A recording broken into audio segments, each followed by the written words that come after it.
गिरते हैं सहसवारी मैदाने जंग में, अरे वो क्या गिरेंगे जो घुटनों के बल चलते हैं। ये पर्टिकुलर कोटेशन इस इंसान के ऊपर बिल्कुल 100% सटीक बैठती है। अवार्ड लेने जा रहा है, बंदा गिर गया और उसके बाद में फिर कॉन्फिडेंस देखो, तो ये होना चाहिए कॉन्फिडेंस इंसान के अंदर। दोस्तों, समस्या का आना पार्ट ऑफ लाइफ है और उसके साथ में डील कर कर और उस समस्या से बाहर निकल जाना ये आर्ट ऑफ लाइफ है। अक्सर आप लोगों ने देखा होगा कई सारे लोग इतने स्मार्ट तरीके से अपनी जिंदगी में जो समस्या आती है उनसे बड़ी बखूबी निकल जाते हैं, पता भी नहीं चलता है। पर लेकिन ऐसा नहीं कि पता नहीं चला है, ऐसा है कि वो उस तरीके की समस्याओं से डील करना सीख चुके हैं। तो जिंदगी में जब भी कोई समस्या आती है तो सबसे पहले तो आप लोगों के अपने मन में ये विचार आना चाहिए कि अब इस समस्या को जो है हमको सॉल्यूशन निकाल कर ही छोड़ना है, चाहे वो छोटी से छोटी हो या फिर बड़ी से बड़ी हो। इवन चाहे दिन में आप लोग कुछ पढ़ने बैठ रहे हैं, आप लोगों के सामने कोई वोकेबलरी आ गई और आप लोगों ने सोचा कि रहने देते हैं, फिर बाद में इसका मीनिंग देख लेंगे, ये अभी देखो रुक कर यहीं पर ही, क्योंकि आगे फिर आएगी, फिर आप लोगों के सर में दर्द करेगी। अभी बैठ के मीनिंग देख लोगे तो फिर आगे जो है समस्या नहीं होगी, एक नया शब्द आप लोग का रिवाइज हो जाएगा। तो इसीलिए कहता हूं कि आज का काम आज निपटा लो, आधे से ज्यादा समस्या तो आप लोग यहीं पर ही खत्म कर डालो। ये जिंदगी में आप लोग देखकर देखना कि जो डिसाइड किया आज खत्म कर कर सोना और फिर चैन के सुकून देखना, कितने शानदार तरीके से आप लोग एंजॉय कर पाओगे। आज का डिस्कशन इतना शानदार रहने वाला है कि आप लोग का मजा आने वाला है। ठीक है, पाकिस्तान और चाइना को क्यों लगी मिर्ची, इंडिया और सऊदी अरेबिया के रिलेशन से काफी अच्छे से डिस्कस करूंगा। आंध्र प्रदेश में स्किल के नाम पर स्कैम कर डाला भाई साहब, ऐसे ऐसे चीफ मिनिस्टर हैं देश के अंदर में, आखिर मुद्दा क्या है, पूरा बैकग्राउंड इन्फॉर्मेशन के साथ में और एक क्वेश्चन के बारे में डिस्कस करेंगे। हेल्थ G20, सर ये तो कल बोला था आपने यार, कई बार ना जो टॉपिक होता है उसका साइज थोड़ा ज्यादा हो जाता है और उस तरीके से वीडियो के हिसाब से कुछ चीजें अलग हो जाती हैं, तो उस टॉपिक को फिर मैं अगले दिन शिफ्ट कर देता हूं। ठीक है, तो अगर ऐसा कुछ रहता है तो टेंशन मत लिया करो, अगले दिन वो टॉपिक आएगा, इसकी 100% गारंटी है। डिस्कस कल करना था पर लेकिन अगर इसको डाल देता कल की वीडियो में तो 1 घंटा नहीं 2 घंटे 10 मिनट की वीडियो हो जाती। ठीक है, और वैसे भी कई सारे ऐसे महानुभव हैं जो कि रोने लगते हैं जरा सा वीडियो का बेसिकली एक तरह साइज बढ़ते ही।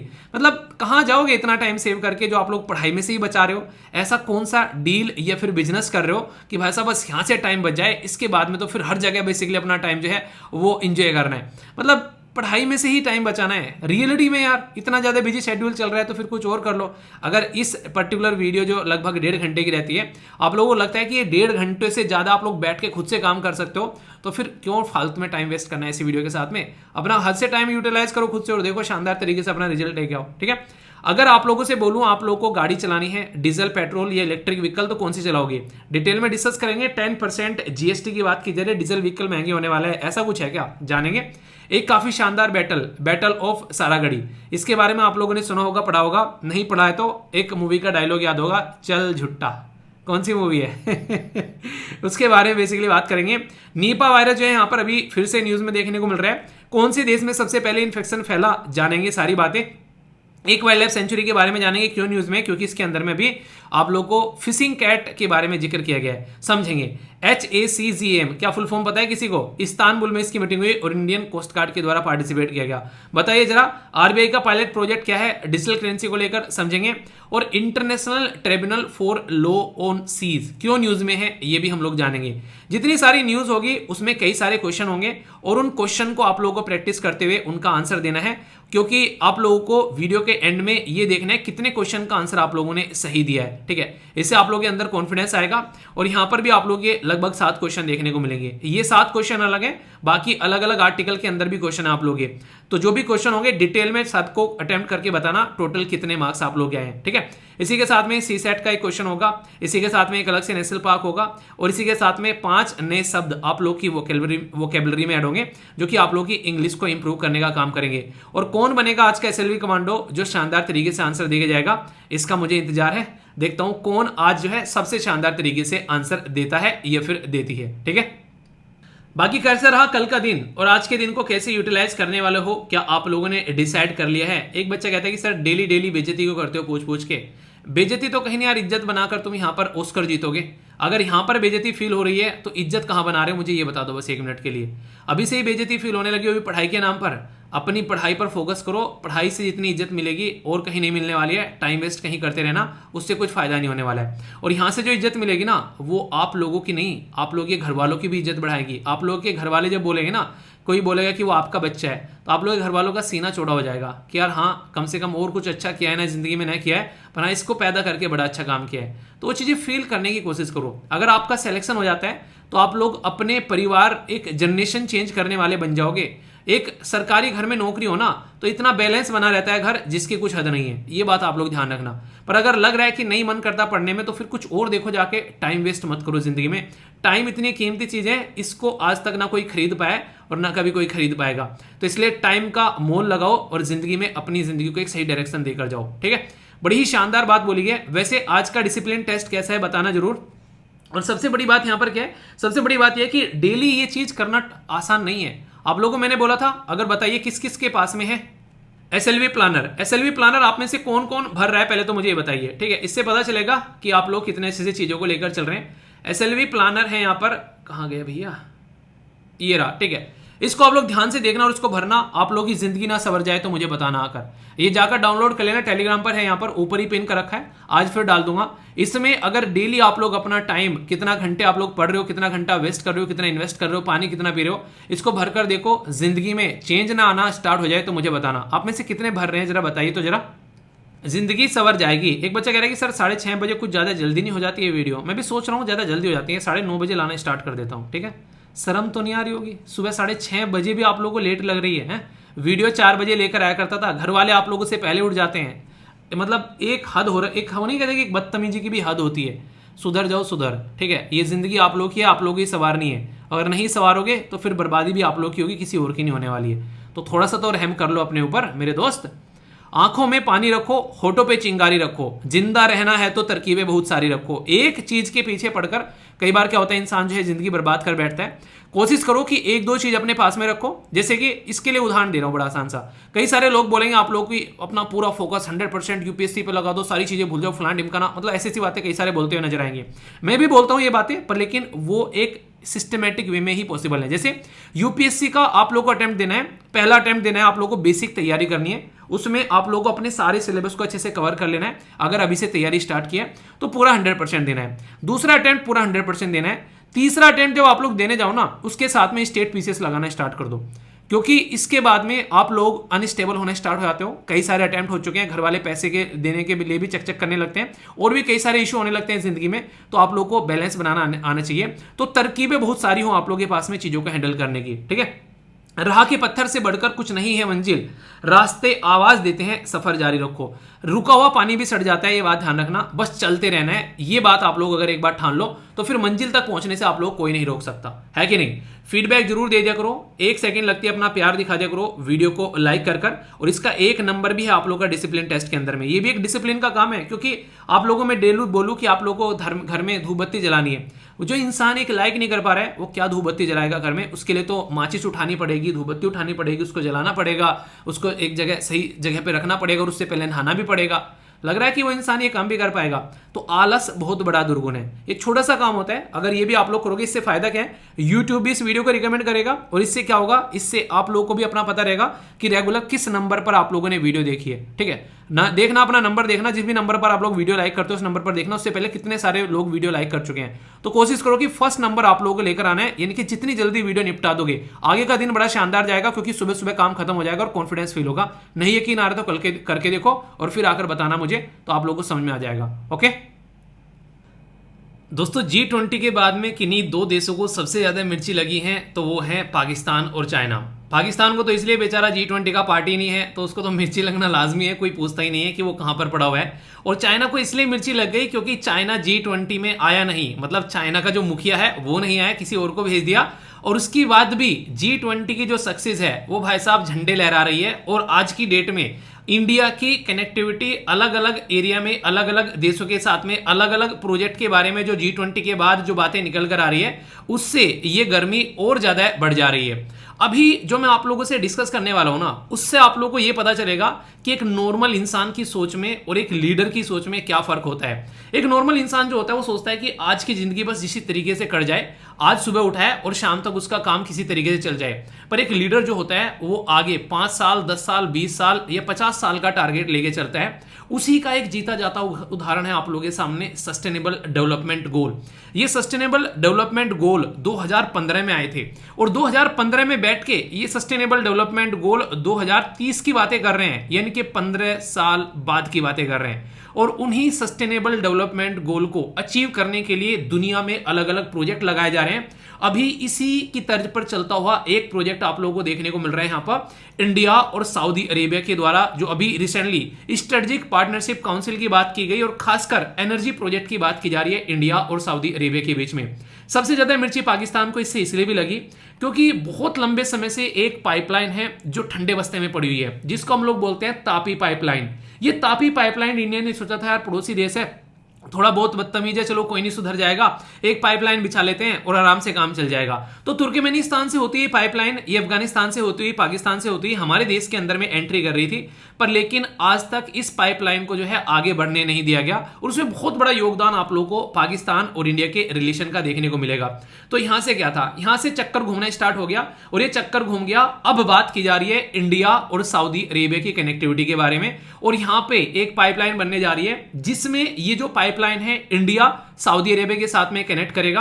हो सकता है ये यूएई के साथ में या फिर ओमान के साथ में, ये तो बाद में डिसाइड किया जाएगा। पर इंटरेस्टिंग चीज क्या है, यहां पर पाकिस्तान बाईपास हो चुका है। पाकिस्तान को कोई पूछेगा नहीं अब कि भाई साहब तुम्हारी जरूरत थी हमें, तो अब उनको कोई पूछने वाला है ही नहीं है, तुम कुछ भी करते रहो, हमारा काम जो है वो निकल गया है। देखो आने वाले टाइम में ना जो सबसे इंटरेस्टिंग चीज जो आप लोगों को देखने को मिलने वाली है, आप लोगों को पता है हम लोगों ने अभी अपना टारगेट रखा है अपने देश को कार्बन न्यूट्रल बनाने का 2070 तक का, इसके बारे में आप लोगों को पता है। इसी तरीके से चाइना का भी टारगेट है 2060 तक का, इसी तरीके से यूरोपियन कंट्री का बहुत सारी का टारगेट है 2050 तक का, और इसी में सऊदी अरेबिया का भी टारगेट आप लोगों को 2060 तक का देखने को मिलेगा। तो इसी मुद्दे को आगे बढ़ाने के लिए अलग अलग देश जो हैं अलग अलग पैटर्न में अपनी कनेक्टिविटी एनर्जी के फील्ड में करते हुए जा रहे हैं, और इसी का एक जीता जागता उदाहरण अभी इंडिया और सऊदी अरेबिया की कनेक्टिविटी के बीच में आप लोगों को यहां पर नजर आएगा। क्या ये एकदम निकल के आ गया कहीं से, ये फूंक मारी एकदम प्रेजेंट हो गया? नहीं, किसी के पास में अलादीन का चिराग नहीं है, कोई फूंक नहीं मारी गई है, ये एक सोची समझी साजिश है। साजिश नहीं मतलब सोचा समझा एक तरीके से विचार किया हुआ एक टॉपिक है जिसके ऊपर काम चल रहा है पूरा। क्योंकि आप लोगों ने सुना होगा, बहुत पहले मैंने आप लोगों से डिस्कस किया था, हम लोग बात कर रहे हैं one sun one world one grid के बारे में, और इसमें पूरा फोकस किसके ऊपर है? पूरा फोकस है सोलर एनर्जी के ऊपर। क्योंकि आज की डेट में हम लोग धरती पर कहीं भी हो, कहीं ना कहीं सूरज जरूर निकला होगा, क्योंकि ये जो हमारा गोला है ना, ये जो घूमता है, इसके घूमने की वजह से कहीं ना सूरज निकला ही रहता है। तो सोचो जिस इंसान ने इस चीज के ऊपर काम करना स्टार्ट किया कि हाँ ऐसा कुछ करने वाले हैं, उसमें हमारा जो देश है उसका बहुत बड़ा योगदान है। क्योंकि हमारा कॉन्सेप्ट ही है वासुदेव कुटुंबकम, यानी कि हम तो पूरी दुनिया को अपना परिवार मानते हैं, और उसी परिवार में चाइना और पाकिस्तान भी आ जाते हैं। ठीक है, हालांकि परिवार के दो वो बिगड़े हुए बालक हैं जो कि साथ काम करने के लिए तैयार नहीं रहते हैं। अभी यहां पर मुद्दा क्या है? यहां पर मुद्दा यह है कि दुनिया में कभी ना कभी कहीं ना कहीं सूरज निकला रहता है, तो क्यों ना उस एनर्जी का इस्तेमाल किया जाए। तो इससे क्या होगा, जो आज की डेट में हमारे टारगेट हैं 2070 तक कार्बन न्यूट्रल बनने के, ये उसकी ओर एक बढ़ता हुआ कदम आप लोगों को देखने को मिलेगा। सोचो इंडिया के अंदर में सूरज जो निकला हुआ है, और सबसे अच्छी बात क्या है, जो देश इक्वेटर के पास में है ना, वहां पे एनर्जी की भरमार है। तो सोचो अगर उन देशों के अंदर में हम लोग एनर्जी जनरेट कर पा रहे हैं सोलर पैनल के थ्रू, और जहां जहां देशों में ये पर्टिकुलर सूरज एक तरीके ना सूरज की इतनी कृपा नहीं रहती है, वहां पर हम लोग ये चीजें आसानी से भेज सकते हैं। तो इसी ओर बढ़ता हुआ ये एक कदम है। तो सोचो एक टाइम पर ऐसा हुआ था हमारे देश के अंदर में, पूरे नॉर्थ इंडिया के अंदर में बिजली जो है वो खत्म हो गई थी। हम लोगों ने यहाँ पर भूटान नेपाल से काफी लार्ज स्केल पर बिजली को जो है वो इंपोर्ट किया था उस टाइम पर। तो आगे फ्यूचर में हो सकता है कि पूरी दुनिया में कोई ऐसी सिचुएशन बन जाए कि पता चला बिजली नहीं है कहीं पर भी। तो इस कंडीशन को, कभी इस तरीके की सिचुएशन को न बनने से रोकने के लिए यहाँ पर पहले ही दुनिया जो है इसका जुगाड़ करके बैठ गई है, और इस पर्टिकुलर सिस्टम को बोला जा रहा है यहाँ पर, यह है basically one sun one world one grid, यानी कि ग्रिड के थ्रू कनेक्टिविटी यहाँ पर की जाएगी। अब कनेक्टिविटी कैसे होगी? सोचो अभी इंडिया के अंदर में यहाँ पर सूरज निकला हुआ है, तो उसमें अभी यहाँ पर हम लोगों ने सोलर एनर्जी को जनरेट किया। उस सोलर एनर्जी को पाइपलाइन के थ्रू हम लोग सऊदी अरेबिया में पहुंचा सकते हैं, सऊदी अरेबिया से वो यूरोप के अंदर में जा सकती है, या फिर और दूसरी जगह यहां पर पहुंचाया जा सकता है। नॉर्थ पे ज्यादा फोकस इसका रहने वाला है। क्यों? क्योंकि अफ्रीका कॉन्टिनेंट में तो ऑलरेडी सूरज देव की इतनी कृपा रहती है यहां पर। अगर यहां पर आसानी से सोलर ग्रिड भी आप लोगों ने, सोलर पैनल भी आप लोगों ने लगा दिए, तो उसके थ्रू आसानी से काम किया जा सकता है। तो जो कॉन्सेप्ट है ना, जिसको मैं one sun one world one grid का नाम दे रहा हूं, इसमें सबसे इंपॉर्टेंट चीज क्या है? ये भाई साहब मतलब दुनिया को एक जगह लाने का काम करेगा। मतलब यहां पर यह कि जो बॉर्डर खत्म होने का काम करेगा, एक तरीके से बॉर्डर खत्म करने का काम करेगा। तो कनेक्टिविटी की जो बात की जा रही है यहां पर, ये बेसिकली अक्रॉस द बॉर्डर देखने को मिलेगी। तो यहां पर बिजली एक एरिया से दूसरे एरिया में बेसिकली आसानी से सेंड की जा सकेगी। तो दुनिया एक जगह और आती हुई नजर आएगी। रिन्यूएबल एनर्जी पर ज्यादा फोकस होगा, यानी कि अक्षय एनर्जी, यानी कि एक ऐसी एनर्जी जिसका शायद ही कोई बोल सकता है कभी खत्म होगी। बिजली, बैटरी, सारी चीजें आप लोगों की डाउन हो जाती है, पर लेकिन सूरज भगवान की बैटरी तो कभी डाउन नहीं होती है। बादल थोड़ी देर के लिए रोक देते हैं कि धरती पर न आना, पर लेकिन क्षण भर का वो काम होता है, उसके बाद में फिर उनकी एक तरीके से एक ताकत जो है वो धरती तक पहुंची जाती है, ऐसा आप लोग बोल सकते हैं। इसी के साथ में सबसे बड़ी बात है आज के दिन में कॉस्ट। तो एड्रेस करना हाई कॉस्ट जो एनर्जी स्टोरेज है उसको कैसे डील करना है, क्योंकि सूरज से जो किरणें आएंगी उससे हम लोग बिजली तो बना लेंगे, पर वो बिजली जो है वो स्टोर कैसे की जाएगी, अब सबसे बड़ा मुद्दा ही है। और इसी के ऊपर अलग अलग टेक्नोलॉजी आ रही है। कुछ दिनों पहले आप लोगों को याद होगा, अभी मैंने डिस्कस किया था कि यूरोप के अंदर में सैंड यानी कि रेत से बेसिकली बैटरी बनाने की, बिजली को स्टोर करने की कोशिश की जा रही है। तो ये भी ऐसे ऐसे नए नए इनोवेटिव आइडियाज आप लोगों के सामने निकल कर आ रहे हैं। तो इसी पैटर्न पर चलते हुए हम लोग चाह रहे हैं कि आज की डेट में कनेक्टिविटी बनाई जाए और इंडिया और सऊदी अरेबिया यहां पर चीजों को आगे लेकर चले। और बोल सकते हैं ये सारा का सारा काम जो है 2030 तक किया जाएगा। क्यों? क्योंकि 2030 तक है सस्टेनेबल डेवलपमेंट गोल को अचीव करने का टारगेट। सस्टेनेबल डेवलपमेंट गोल में जो सबसे आप लोग एनर्जी के पॉइंट ऑफ से अगर आप लोग बात करेंगे तो यहां पर कई सारे गोल आप लोगों को यहां पर नजर आएंगे। जैसे कि अगर हम लोग बात करें यहां पर, एक तो इकोनॉमिक ग्रोथ के बारे में आप लोग बात कर ले। सबसे पहले तो सातवां गोल आप लोग देखिए, ये अफोर्डेबल एंड क्लीन एनर्जी के बारे में यहां पर बात करता है। ठीक है, इसी के साथ में अगर इकोनॉमिक ग्रोथ चाहिए तो वहां पे एनर्जी की रिक्वायरमेंट है। इंडस्ट्री के अंदर में इनोवेशन और इंफ्रास्ट्रक्चर डेवलपमेंट चाहिए तो यहां पर एनर्जी की रिक्वायरमेंट पड़ेगी। सस्टेनेबल सिटीज अगर कम्युनिटी चाहिए तो यहां पर एनर्जी की रिक्वायरमेंट पड़ेगी। रेस्पॉन्सिबल कंजप्शन और प्रोडक्शन यहां पर एनर्जी की रिक्वायरमेंट पड़ेगी। क्लाइमेट एक्शन के बारे में बात करें तो क्लाइमेट को डील करना है, यहां पर एनर्जी की रिक्वायरमेंट पड़ेगी। कहने का मतलब यह है कि अगर ये लेक्चर देखने के लिए भी आप लोगों को एनर्जी की रिक्वायरमेंट पड़ रही है तो हर चीज के लिए आप लोगों को एनर्जी की रिक्वायरमेंट पड़ेगी। चलो लेक्चर तो फिर भी अलग चीज हो गया। आप लोग जब सुबह सोकर उठते हो ना, जब आप लोग 6-7 घंटे अपना सोते हो और उससे पहले आप लोगों ने मान लीजिए शाम को जो है 4-5-6 बजे खाना खाया हो, पूरा आप लोगों का जो गैप हो गया है, सुबह को उठ के जब चलोगे ना, सबसे पहले आप लोगों को लगेगा कि यार बॉडी के अंदर में एनर्जी नहीं है, कुछ थोड़ा खाने पीने का हो जाए। तो यानी कि इंसान के शरीर को चलने के लिए एनर्जी की जरूरत है। तो यहां पर हर एक चीज जो धरती पर है उसको चलने के लिए एनर्जी की रिक्वायरमेंट है। और इसी रिक्वायरमेंट को पूर्ति करते हुए यहां पर अभी आप लोगों को देखने को मिलेगा दुनिया के लीडर एक दूसरे के साथ में कनेक्ट होने की कोशिश कर रहे हैं। एक टाइम हुआ करता था, कई सारे देश जो थे वो दूसरे देश से डरा करते थे, क्योंकि उनके ऊपर उनकी डिपेंडेंसी इस लेवल की हुआ करती थी कि उनका काम बिल्कुल नहीं चलेगा। अभी भी मुझे याद आ रहा है, मैंने आप लोगों से डिस्कस किया था मालाबार एक्सरसाइज के बारे में। मालाबार एक्सरसाइज जो थी वो 1992 में इंडिया और यूएसए के बीच में स्टार्ट हुई थी, एक नेवल एक्सरसाइज। पर लेकिन इंडिया जो है यहाँ पर इसको लेकर आगे नहीं चल पाया, ये रुक गई। न्यूक्लियर टेस्ट किया गया जब 1998 में, तो यहाँ पर ये जो है थोड़ी देर के लिए रुक गई। उसके बाद में फिर से ये ट्रैक पर आई और चीजें आगे बढ़ी। तो इंडिया ने ऑस्ट्रेलिया को इन्विटेशन दिया कि आओ तुम इसका परमानेंट पार्ट बन जाओ। पर उस टाइम पर ऑस्ट्रेलिया चाइना के इतने प्रेशर में था कि उसने उसको मना कर दिया ज्वाइन करने से, जबकि सामने से इन्विटेशन किया गया था। वो इन्विटेशन आगे चलकर जब यहां पर कैंसिल हुआ और फिर ऑस्ट्रेलिया खुद यहां पर एक तरीके से रिक्वेस्ट करने के लिए इंडिया के पास में आया और इंडिया ने काफी लंबे समय तक उसको पेंडिंग में डाले रखा कि तुमको पार्ट नहीं बनाएंगे क्योंकि तुम्हारी फॉरेन पॉलिसी इंडिपेंडेंट नहीं है। तुम किसी दूसरे से डरकर अपनी फॉरेन पॉलिसी चेंज कर देते हो तो क्या फायदा तुम्हारे साथ में रिलेशन बनाने के, तुम हमारे लेवल के नहीं हो। ठीक है, फिर ऑस्ट्रेलिया की यहां पर सरकार चेंज हुई और आज की डेट में ऑस्ट्रेलिया जो है वो मालाबार एक्सरसाइज का पार्ट है। तो इसी तरीके से अलग अलग लेवल पर कनेक्टिविटी देशों की आप लोगों को देखने को मिलेगी। फिलहाल ऑस्ट्रेलिया कोशिश कर रहा है कि सिंगापुर के साथ में सेम एनर्जी कनेक्टिविटी बनाई जाए और यही कनेक्टिविटी आगे चलकर अगर इंडिया के साथ में कनेक्ट होती है इधर से, उधर से सऊदी अरेबिया के साथ में कनेक्ट होती है, तो यहां पर ये इस तरह का ग्रिड क्रिएट करने की कोशिश की जा रही है। जो मैंने आप लोगों को बताया ये जो सिस्टम है, यानी कि जो one sun one world one grid वाला ये पैटर्न है, ये अभी हल्का हल्का सा बिछाना स्टार्ट कर दिया है दुनिया ने अपना अपने लेवल पर, आप लोग ऐसा बोल सकते हो। तो आने वाले टाइम पे ये और लार्ज स्केल पर इसकी खबरें सुनने को मिलेगी। मतलब जो ये प्रोजेक्ट आप लोग यहां पर देख रहे हो ना, इसको ये सुन के मत छोड़ देना कि हाँ ये तो बस अभी रिसेंट की बातें चल रही है, आगे ये न्यूज में नहीं आएगा। ये इतना ज्यादा न्यूज में आएगा जैसे जैसे चीजें आगे बढ़ेंगी। बहुत ही लार्ज स्केल पर आप लोगों को इसमें काम जो है वो आगे चलता हुआ नजर आएगा।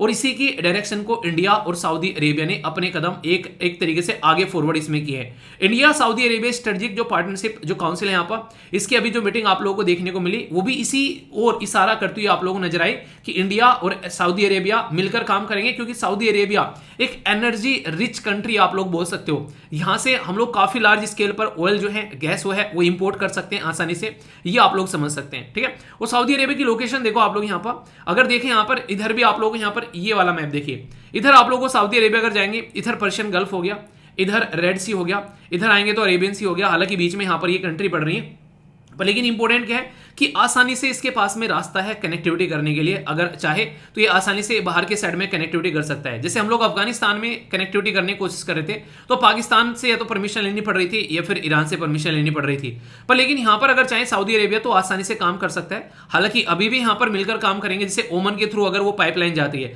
तो फायदा उस देश को भी देखने को मिलता है जिस देश के थ्रू ये होकर जाती है। ये बिल्कुल ऐसे ही है जैसे किसी पर्टिकुलर एरिया में अगर नया हाईवे निकाल दिया तो आसपास की जमीन के भाव बढ़ जाते हैं, है कि नहीं। तो ऐसे ही कुछ आप लोगों को यहां पर देखने को मिलेगा। अगर इस लेवल पर ये कनेक्टिविटी यहां पर बढ़ती हुई आगे नजर आएगी तो एनर्जी इजीली एक दूसरे के देश में जो है वो ट्रांसफर की जा सकेगी। और दोस्तों ये जो काउंसिल है ना जिसके बारे में सुन रहे हो आप लोग, यार ये पार्टनरशिप काउंसिल कहां से आ गई, ये आज की नहीं है, ये पुरानी है। तो कल को अगर एग्जाम में आप लोगों से कोई पूछ ले कि यार ये काउंसिल कहां से आ गई, तो ये मत बोलना यार ये तो अभी अभी नई लॉन्च हुई है। 2019 की बात है जब प्राइम मिनिस्टर मोदी साहब जो है सऊदी अरेबिया की विजिट पर थे, उस टाइम पर इसके बारे में जिक्र किया गया था कि ऐसा कुछ अच्छे से हम लोग लेकर चलने वाले हैं। तो वहां पर इसको बेसिकली साइन किया गया था। बेसिक मुद्दा क्या था इसका कि हम लोग पॉलिटिकल, सिक्योरिटी, सोशल और कल्चर कोऑपरेशन के साथ साथ में इकोनॉमी और इन्वेस्टमेंट के ऊपर भी फोकस देते हुए आगे बढ़ेंगे। और यहां पर छोटी छोटी भी मीटिंग आप लोगों को होती नजर आएंगी। जैसे कि यहां पर बात की जा रही है कि समिट लेवल प्राइम मिनिस्टर और क्राउन प्रिंस की रहेगी, फिर मिनिस्टर लेवल मीटिंग रहेगी, सीनियर ऑफिसर रहेंगे और ज्वाइंट वर्किंग ग्रुप भी रहेंगे। यानी कि आप लोग ये बोल सकते हैं कि नीचे जो है छोटे छोटे जो ग्रुप हैं वो काम करते हुए नजर आएंगे, और जब ये एक फाइनल डिसीजन पर पहुंच जाएंगे तो फिर जो लीडर हैं बैठकर उसके ऊपर अपने साइन कर देंगे और फिर यहां पर ये रिजल्ट निकल कर आएगा जो कि इंप्लीमेंट करने लायक होगा। एक ऐसा इंटरेस्टिंग एंगल जो आप लोगों को सबको सोचना चाहिए, सऊदी अरेबिया या फिर वे देश जो कि तेल आज की डेट में प्रोड्यूस करते हैं, उनके माथे पर पसीना आना स्टार्ट हो चुका है जैसे जैसे हम लोग यहाँ पर सोलर और यहाँ पर बेसिकली रिन्यूएबल एनर्जी के बारे में बात करते हैं। इसलिए ये जो देश है ना, इन्होंने अपनी जो सिचुएशन है उसको ध्यान में रखते हुए कि अगर कल को तेल के ऊपर लोगों की डिपेंडेंसी खत्म हो गई तो हमारा क्या होगा रे कालिया, वो वाली बात हो गई। तो इन्होंने अपना अपना एरिया दायरा जो है वो चेंज करना स्टार्ट कर दिया है, और उसी का रीजन है इंडिया के साथ में इनका ह्यूज इन्वेस्टमेंट। आप लोग यहां पर देखो सऊदी अरेबिया जो है वो इंप्लीमेंट कर रहा है 50 बिलियन ये वेस्ट कोस्ट रिफाइनरी इंडिया के साथ मिलकर। इसी के साथ में यहां पर ये एनर्जी, डिफेंस, सेमीकंडक्टर और स्पेस में मिलकर काम कर रहे हैं इंडिया के साथ में। इसी के साथ में सिक्योरिटी, एजुकेशन, टेक्नोलॉजी के फील्ड में इंडिया के साथ में health care, transport, tourism, culture, इनमें भी काम कर रहे हैं। यानी कि अपना जो आज की डेट में डिपेंडेंसी थी इसकी ऑयल के ऊपर, उसको ये डाइवर्स कर रहा है। और diversification of the current relationship में भी आप लोगों को देखने को मिलेगा, क्योंकि अब तक मेनली जो ज्यादातर मुद्दा था कि सऊदी अरेबिया से तेल खरीद कर लेकर आ रहे हैं, पर लेकिन अब तेल को हटकर हम लोग एक कॉम्प्रिहेंसिव एनर्जी पार्टनरशिप में आ रहे हैं। इवन यहां पर सोलर एनर्जी के ऊपर भी बात की जा रही है। ये एक डिफरेंट एंगल हो गया सोचने का। आगे चलकर हम लोग यहां पर डिजिटलाइजेशन और इन्वेस्टमेंट के ऊपर भी यहां पर हम लोग बात कर रहे हैं। यानी कि वो सऊदी अरेबिया जो एक चीज के ऊपर डिपेंडेंट था, कहते हैं ना कि अपने सारे जो एग हैं वो एक टोकरी में नहीं रखने चाहिए, टोकरी गिरी तो सारे एग फूट गए, और सारे एग फूट गए तो भाई साहब निहत्ते हो गए। तो इसलिए अलग अलग जगह जो है आप लोग को अपने पैर रखने चाहिए चीजों को सही डायरेक्शन में लेकर चलने के लिए।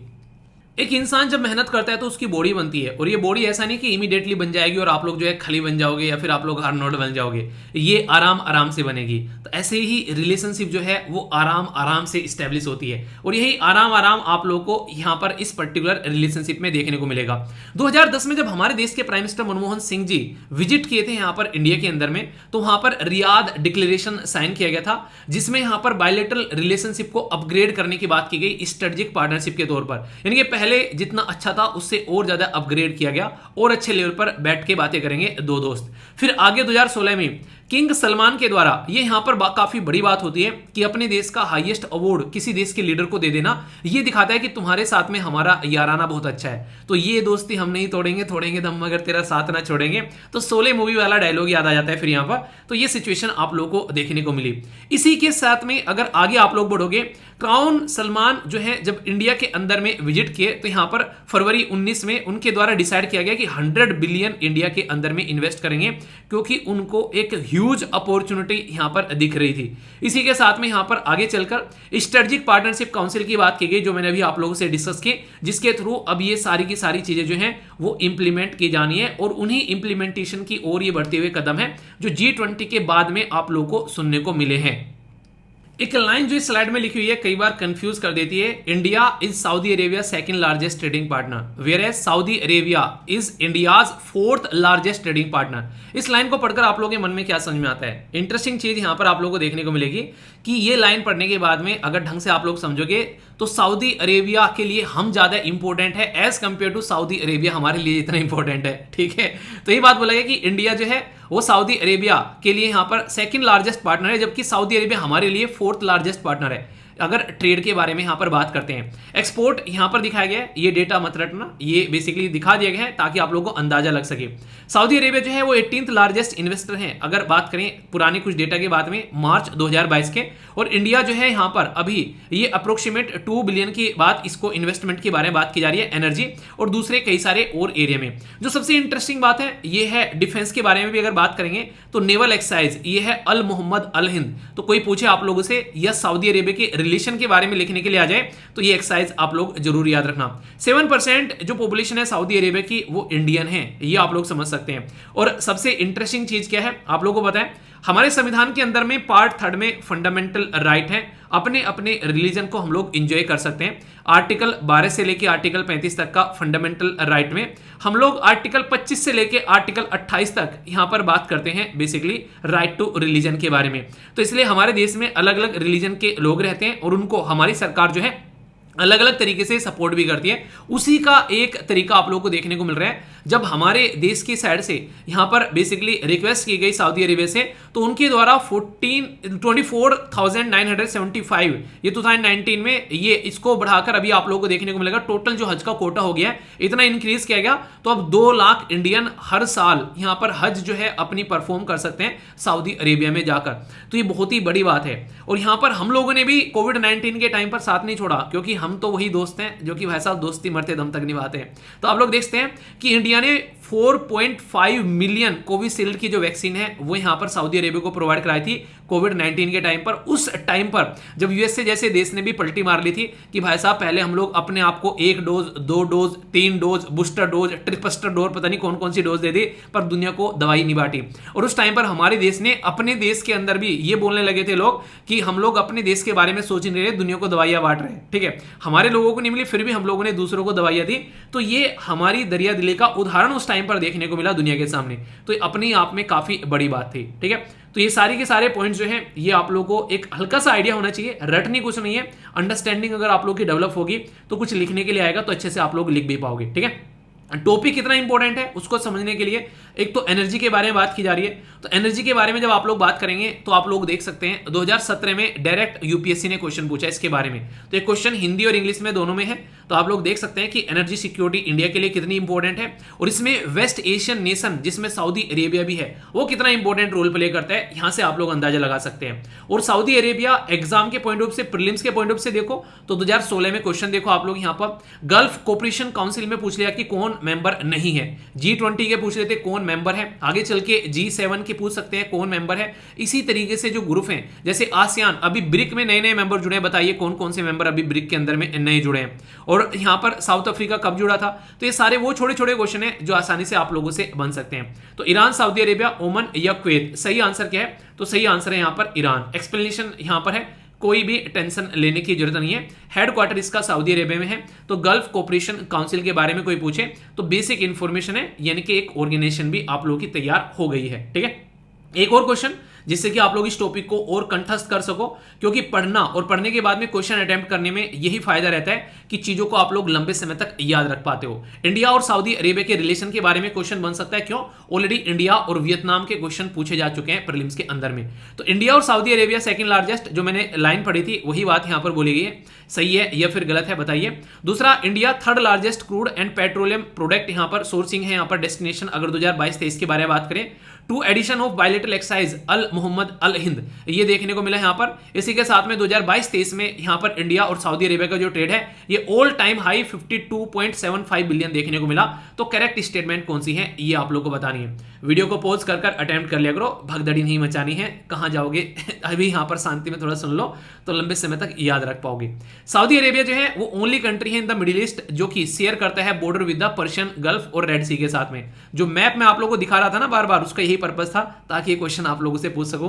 तो देखता हूं कितने अच्छे से आप लोगों ने इसको देखा है। सऊदी अरेबिया जो है वो शेयर करता है बॉर्डर अपना गल्फ कोऑपरेशन काउंसिल के ऑल मेंबर के साथ में। तो कौन सी स्टेटमेंट करेक्ट है? Only one, only two, both या फिर नन? सही आंसर बताइए। तो पहले वाले का आंसर देख लेते हैं। इस टॉपिक के 3 क्वेश्चन अटेम्प्ट हो गए आप लोग। एक तो पहले वाला हो गया बेसिकली ये जो था आप लोग का गल्फ कोऑपरेशन काउंसिल का। दूसरा ये हो गया, इसकी सारी की सारी स्टेटमेंट करेक्ट है, ये जो भी आप लोगों को पढ़ाई है। तो आंसर इसका डी हो गया। और एक क्वेश्चन आप लोगों का यहां पर ये हो गया, तो इसका आंसर सी हो गया, यानी कि करेक्ट है। यहां पर आप लोगों को ये मैप जो दिखाया था इसका बेसिक पर्पज ये था ताकि आप लोगों के चक्षु खुले रहे, चक्षु बंद न हो, ठीक है।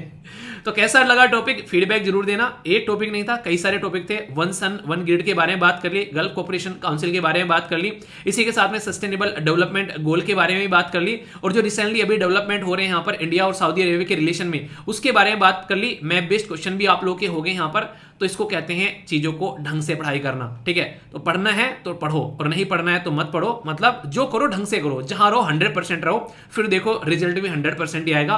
और लोग आप लोगों से पूछोगे भाई साहब ऐसा कैसे कर लेते हो, ठीक है। तो फिर बताना कि फोकस बस एक ही जगह लगाते हैं और वो है पढ़ाई, ठीक है।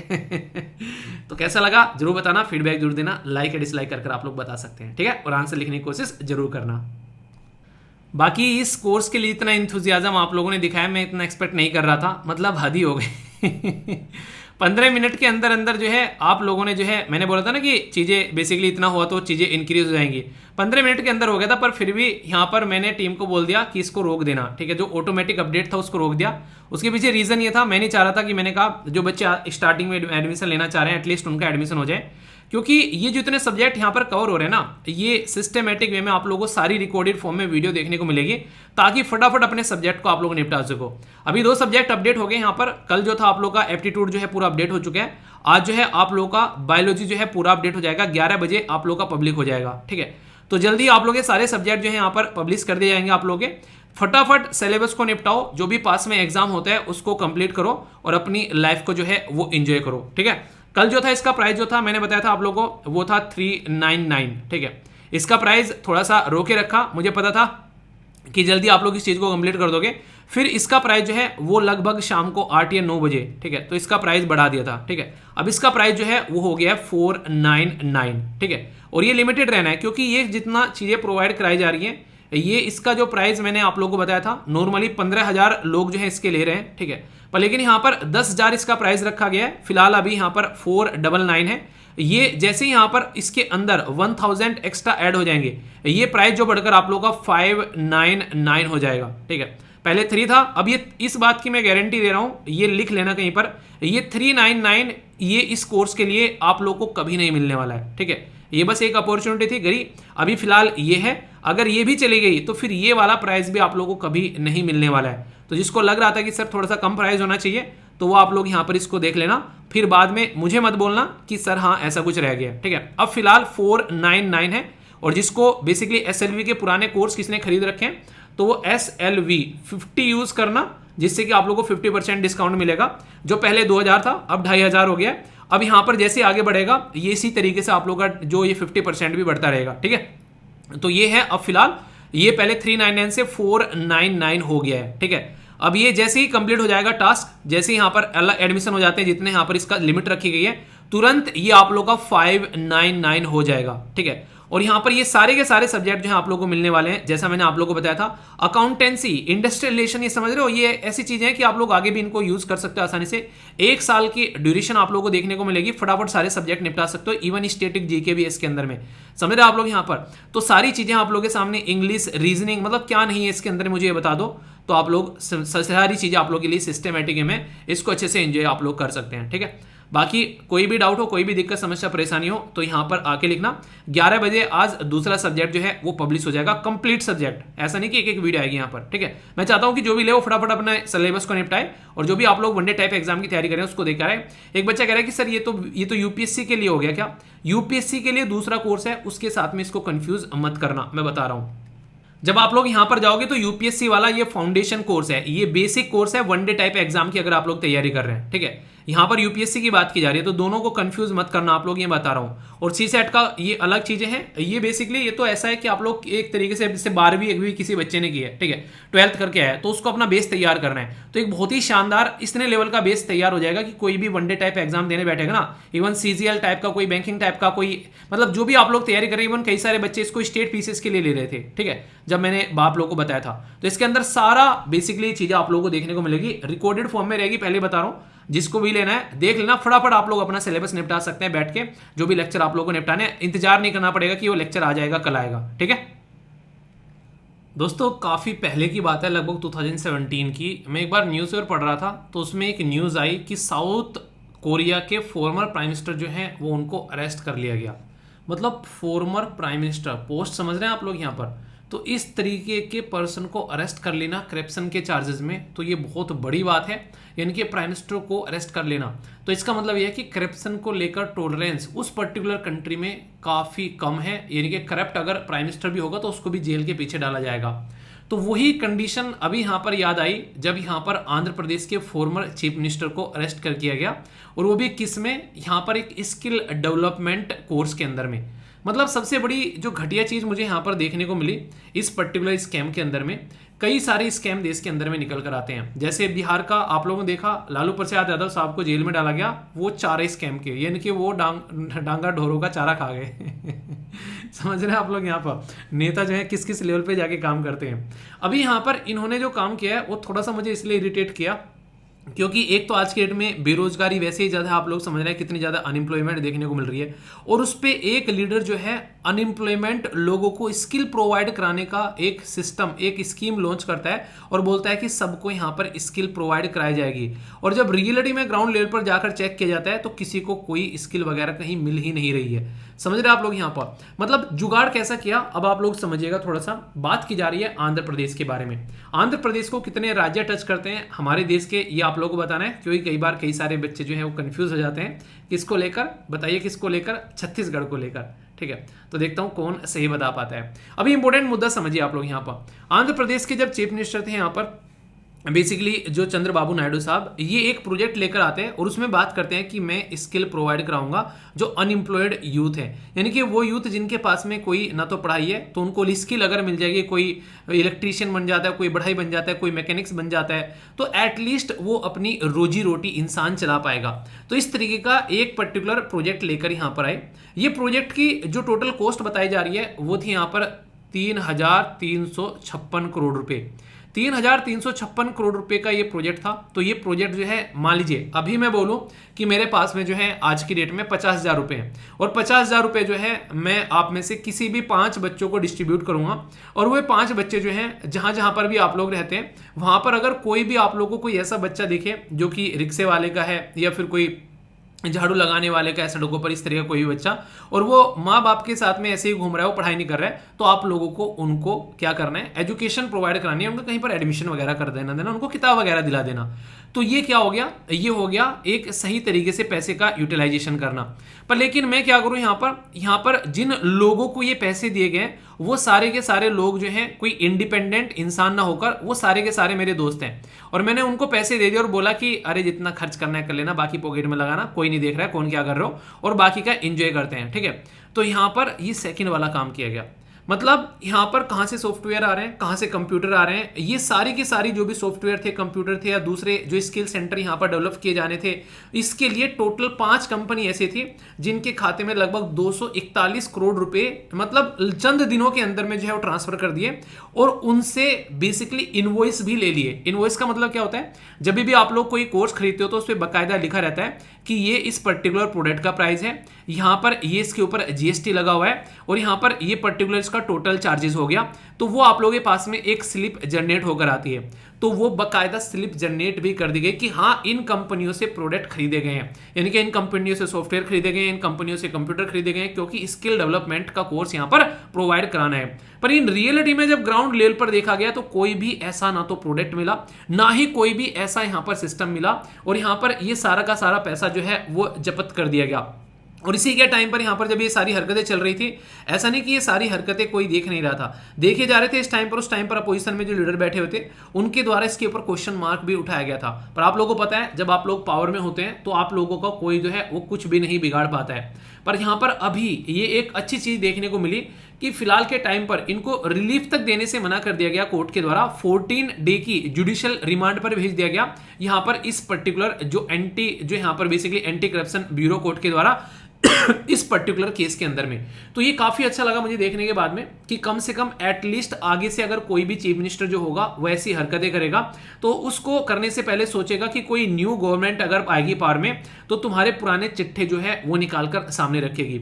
और यहाँ पर स्किल किसी को प्रोवाइड कराने के अलग अलग तरीके के फेक सेंटर खोले गए और इस नाम पर कि हाँ काम करेंगे, पर कहीं पर कोई काम होता हुआ यहाँ पर नजर नहीं आया। और ये रियलिटी में आप लोगों को बता रहा हूँ, ये एक ऐसा केस है जो मैंने खुद अपनी आंखों से देखा है। मेरा एक बेसिकली गांव का था, फ्रेंड तो नहीं है पर हाँ हल्का सा मैं जानता हूँ उस बंदे को।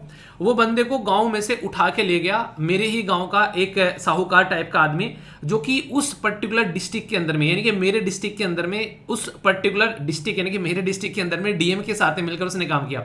होता कैसे, जैसे मैं आप लोगों को बताता हूँ। आज की डेट में कई सारे ऐसे स्टूडेंट हैं जो एसएलवी के सिलेक्टेड हो रखे हैं, कई सारे आईएएस ऑफिसर हैं, कई सारे आईपीएस ऑफिसर हैं, अलग अलग एरिया में कई सारे ऐसे हैं जो एसडीएम की पोस्ट पर बैठे हुए हैं। अब मान लीजिए अगर सरकार कोई प्रोग्राम लेकर आती है कि बच्चों को स्किल डेवलपमेंट का प्रोग्राम यहाँ पर प्रोवाइड कराना है और वो बोले कि यार वीर सर भी हैं जो पढ़ा रहे हैं आज की डेट में, चलो वीर सर से कांटेक्ट करता हूँ और वीर सर को पूछता हूँ कि सर कैसे कैसे यहाँ पर डेवलपमेंट किया जा सकता है, हम लोग किस तरीके से काम कर सकते हैं। और वो मेरे पास आया तो यहाँ पर मेरे पास में आके बोला कि सर ऐसे ऐसे कोर्स हम लोग को प्रोवाइड कराना है ताकि बच्चे जो है वो एक स्किल सीख सके। तो यहाँ पर मान लीजिए अगर मैं इंसान जो बैठा हूँ मेरी मनसा अगर अच्छी नहीं है तो मैं क्या करूंगा, मैं करूंगा कि हाँ ठीक है मिलकर काम करते हैं और जो भी टोटल पैसा है उसमें से 5-10% जो है वो खर्च कर देते हैं, बाकी का जो है आधा तुम्हारा आधा हमारा इनवॉइस जो है मैं यहाँ से जनरेट कर तुम्हारे पास में भिजवा दूंगा। तो ये सिचुएशन यहाँ पर काफी लार्ज स्केल पर देखने को मिली। मेरे जो गांव का वो लड़का था उसको उठाकर ले गए, उठाकर मतलब इन द सेंस कि आओ तुमको टीचर बनाएंगे, स्किल डेवलपमेंट का कोर्स लॉन्च किया गया है। तो वहां पर ऐसे ऐसे मेरे गांव के लड़कों को उठाकर ले गए जिनके पास में कोई आईटीआई का डिप्लोमा वगैरह कुछ इस तरह की छोटी मोटी उन्होंने मतलब कंप्यूटर का कोर्स कर रखा था, और जिसके पास में एक दो तो ऐसे भी गए जिनके पास में कोई कोर्स नहीं था, पहले उनको कोर्स कराया ये कराने के लिए कि तुम टीचिंग करो। क्यों? क्योंकि अगर स्किल्ड टीचर को, हाई क्वालिफाइड टीचर को लेकर आएंगे तो वो अच्छा खासा पेमेंट मांगेंगे। यहां पर क्या होगा, ऐसा क्वालिफाइड टीचर को लाने की जरूरत नहीं है, इधर उधर से पकड़ लो। और वो बंदा आज के डेट में गांव में खेती कर रहा है जिसके बारे में आप लोगों से बात कर रहा हूं, उस बंदे को यहां पर ले गया और वो बंदा हालांकि जानता है थोड़ा सा जानता था उस टाइम पर, उसने मतलब क्रैश कोर्स वगैरह किया था। वो ये कह रहा है कि यार ले जाकर बैठा दिए वहां पर, और वहां पर कोई भी बच्चा नहीं आता था, बस हम लोग बैठे रहते थे। और वहां पर एक दो कंप्यूटर भी ये दिखा दिया इनवॉइस जनरेट कर कि न्यू कंप्यूटर हम लोगों ने खरीदे हैं, और वहां पर कंप्यूटर शॉप की दुकान से उन्हीं को बोला कि पुराने खरीद कर लेकर आओ। मतलब समझ रहे आप लोग ये पूरा कहानी क्या जड़ी जा रही है यहाँ पर। ये बिल्कुल ऐसे ऐसे गांव में खड़ंजा नहीं बनता है तो यहाँ पर मिट्टी भी उन्हीं से गिरवा दी जिनके घर के सामने खड़ंजा बन रहा है। पुरानी ईंट उठाकर फिर से वही ईंट लगा दी उसी खड़ंजे में जो पुरानी ईंटें थी। अब बाहर से मिट्टी डालने के पैसे मिलते हैं, नई ईंट लाने के पैसे मिलते हैं, सीमेंट के सारे पैसे मिलते हैं, नए मिस्त्री जो है ढंग से लगाए उनके पैसे मिलते हैं, मजदूर लेबर के पैसे मिलते हैं। यहां पर क्या कर लिया, मिट्टी घर वालों से डलवा दी, पुरानी की पुरानी ईंट लगवा दी, और मजदूर का काम भी आधा तो घर वालों से ही करवा दिया जिनके घर के सामने खड़ंजा बन रहा है कि तुम्हारा घर का खड़ंजा अच्छा रहेगा।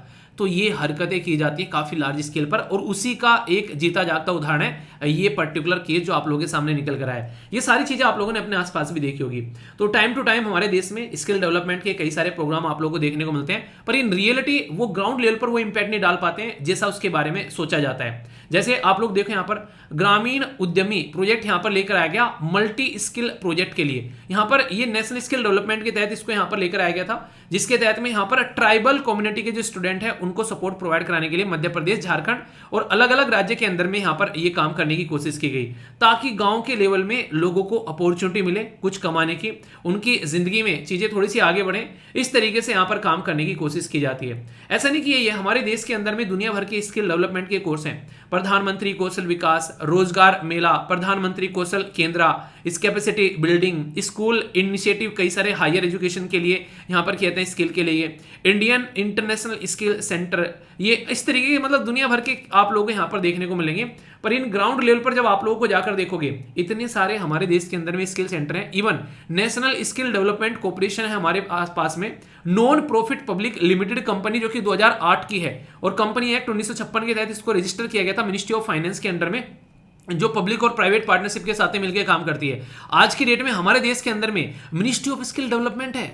जैसे मिनिस्ट्री ऑफ आयुर्वेद नहीं बताया था मैंने आप लोगों को, ऐसे मिनिस्ट्री ऑफ स्किल डेवलपमेंट है हमारे देश के अंदर में, ठीक है। तो यहां पर समझ सकते हैं आप लोग यहाँ पर, जिसके तहत में नेशनल स्किल डेवलपमेंट 49% ओनर है यहाँ पर अगर बात करें, और इसी के साथ में प्राइवेट 51%। तो यानी कि जहां पर भी प्राइवेट को मैक्सिमम आप लोगों ने सपोर्ट प्रोवाइड करा दिया, प्राइवेट के चांसेस ज्यादा से ज्यादा रहते हैं कि वहां पर घपले होने के चांसेस, और गवर्नमेंट भी यहाँ पर मिलकर काम करती है, एक हाथ से ताली यहाँ पर नहीं बजती है। तो फंड जब है सही तरीके से प्रोवाइड कराया जाएगा और सही ढंग से उसका यूटिलाइजेशन होगा, तभी स्किल डेवलपमेंट होगी, तो वरना स्किल नहीं मिलने वाली है।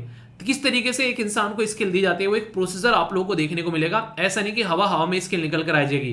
प्रधानमंत्री कौशल विकास योजना ऑब्जेक्टिव रख देते हैं, सारी चीजें देखने को मिलती है, पर इन रियलिटी में जब ग्राउंड पर जाते हैं तो स्किल ना के बराबर देखने को मिलती है। तो ये आज की डेट में हमारे देश के हाल है स्किल को लेकर। जब ऐसे जैसे नेता यहाँ पर बैठेंगे तो कहाँ पर हम लोग स्किल प्रोवाइड कराएंगे, आप लोग खुद देख लो, ठीक है। आप लोगों को याद होगा मैंने आप लोग क्वेश्चन भी दिया था स्किल के बारे में लिखने के लिए, तो यहाँ पर बात की गई थी महिलाओं के बारे में। सोचो एक वुमेन को अगर स्किल मिल जाए तो कितना अच्छा रहता है। तो बात की जा रही है what is the significance of skill development in India for a women, यानी कि एक महिला के बारे में। वैसे तो स्किल डेवलपमेंट एक पूरा टॉपिक हो गया अलग से, पर लेकिन अगर फोकस किया जाए एक महिला के ऊपर में तो आप लोगों को कैसा देखने को मिलेगा, इसको आप लोगों को एक्सप्लेन करना था, वो भी गवर्नमेंट इनिशिएटिव के साथ में। अगर किसी को यहाँ पर ये आंसर लिखना है तो बहुत ही प्यारा आंसर यहाँ पर कई सारे बच्चों के द्वारा लिखा गया, लगभग 250 से भी ज्यादा बच्चों के द्वारा पार्टिसिपेट किया गया जब ये क्वेश्चन 7 सितंबर को आप लोगों को यहाँ पर दिया गया था, ठीक है। तो नॉर्मली क्या होता है जब ऐसा क्वेश्चन आता है, तो सबसे पहले तो आप लोग क्या करते हैं, स्किल डेवलपमेंट के बारे में बेसिकली बताइए, खासकर वुमेन से रिलेटेड यहाँ पर क्या क्या सिग्निफिकेंस है, यहाँ पर किस तरीके से मेजर्स ले गए, और फिर कंक्लूड करना है कि क्या इसकी इंपॉर्टेंस है उसके बेस पर।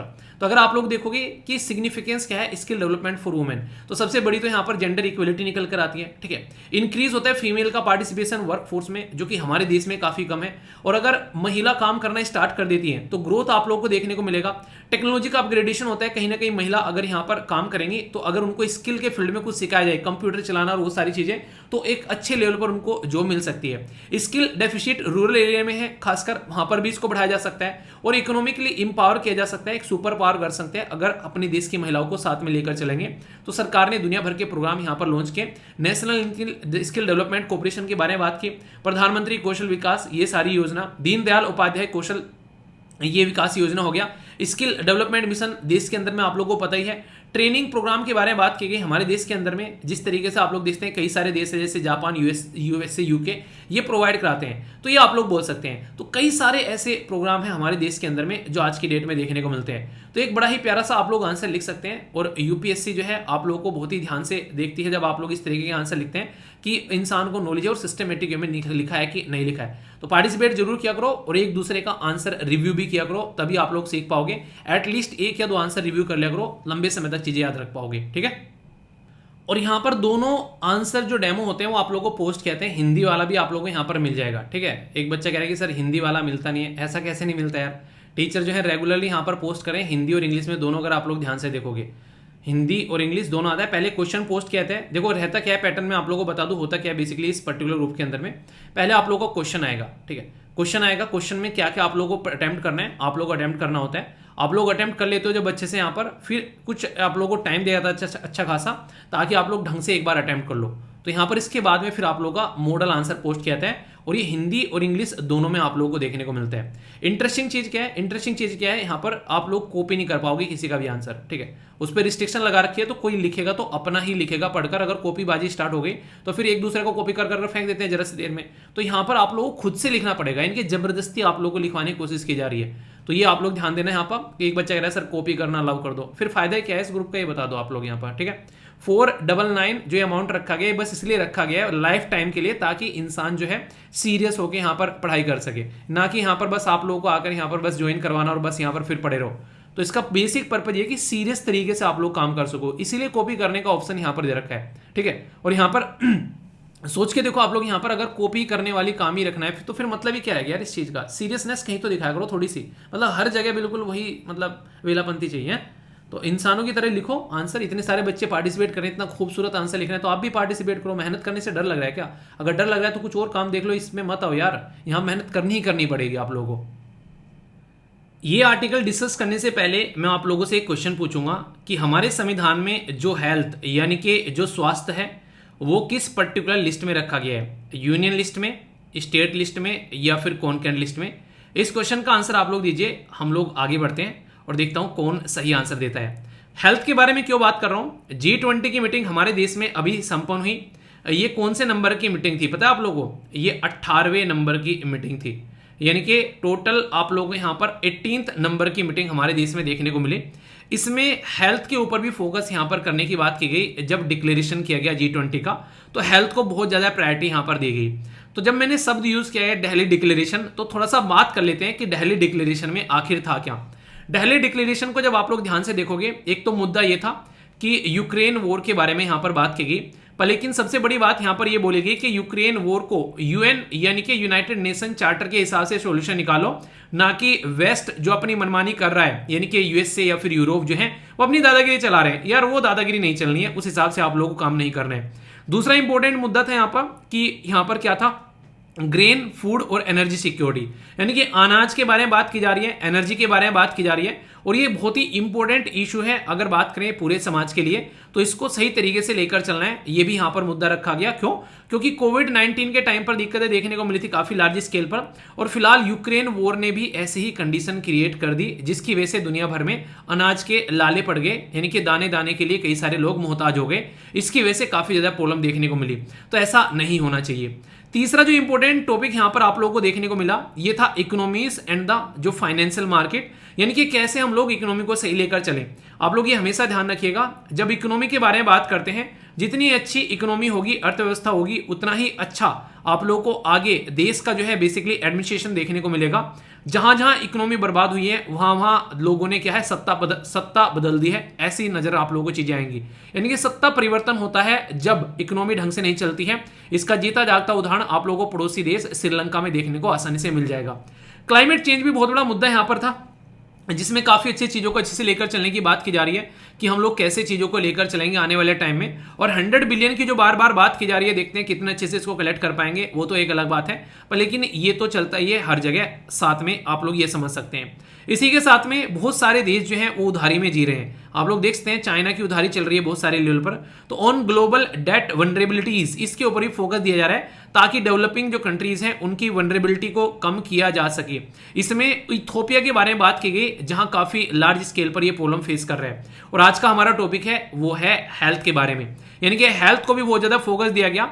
और वन हेल्थ वन वर्ल्ड के बारे में आप लोग जानते हैं, यानी कि हम लोगों को जब हेल्थ के बारे में बात करते हैं तो उसके साथ में इन्वायरमेंट के बारे में बात करनी चाहिए, क्योंकि ऐसी ऐसी बीमारी रिसेंटली अभी देखने को मिली जो इंसान ने ना तो कभी हिस्ट्री में देखी थी, और आगे जो है इसकी कोई गारंटी नहीं है कि देखने को नहीं मिलेगी, बहुत सारी मिलेगी। ठीक है, तो ये शब्द बोलना बिल्कुल भी सही नहीं होगा, ना तो कभी देखी थी और ना ही कभी देखने को मिलेगी।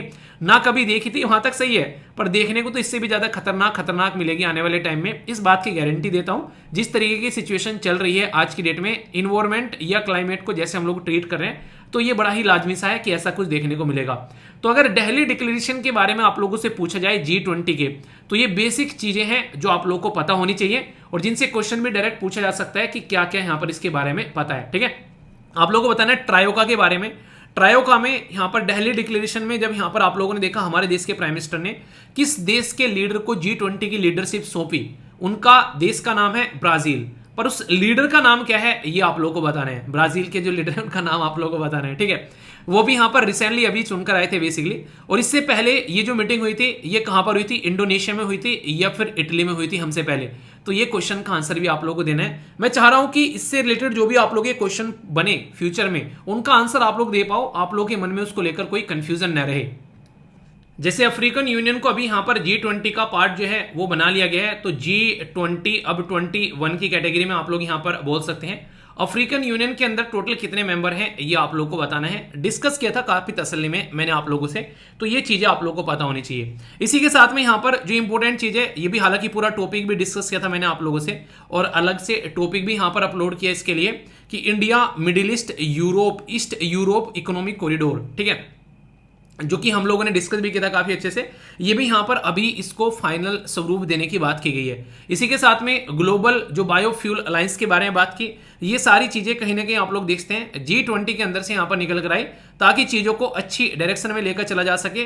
और यहाँ पर जो सबसे इंपॉर्टेंट मुद्दा आप लोगों को देखने को मिला कि WTO में रिफॉर्म के बारे में बात की जा रही है कि उसके लिए भी सिस्टमेटिक में चीजों को लेकर आगे चलेंगे।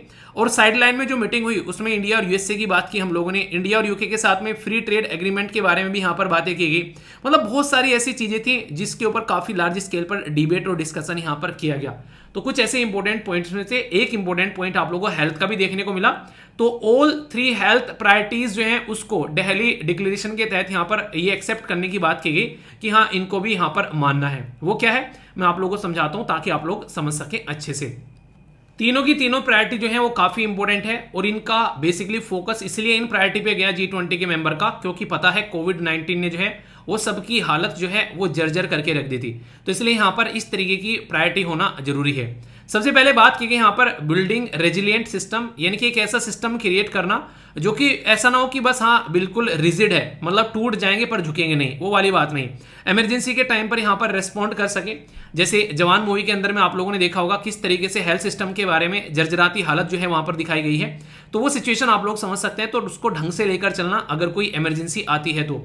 दूसरा इंपॉर्टेंट मुद्दा क्या है कि जो फार्मास्यूटिकल सेक्टर होता है कोविड-19 के टाइम पर वो बड़ा ही अलग पैटर्न में नजर आया। वो था बस किसी न किसी तरीके से पैसा बनाया जाए, यानी कि जिसने भी कोविड-19 की दवाई बना ली उसका ये था कि बस पैसा कमाना है जैसे तैसे कर कर। कई सारी डेवलप्ड कंट्री ने भी यहाँ पर ये रवैया दिखाया। इवन आप लोगों को याद होगा बिल गेट्स साहब का मैंने थंबनेल भी लगाया था उस टाइम पर, उन्होंने भी यहाँ पर बेसिकली जो एक तरीके से आप लोग बोल सकते हैं पेटेंट था, पेटेंट फ्री करने से मना कर दिया मेडिसिन को, क्योंकि उन्होंने काफी इन्वेस्टमेंट उसके अंदर में किया था। तो उनका से कोई फर्क नहीं पड़ रहा है कि लोगों की जान जा रही है फिर नहीं।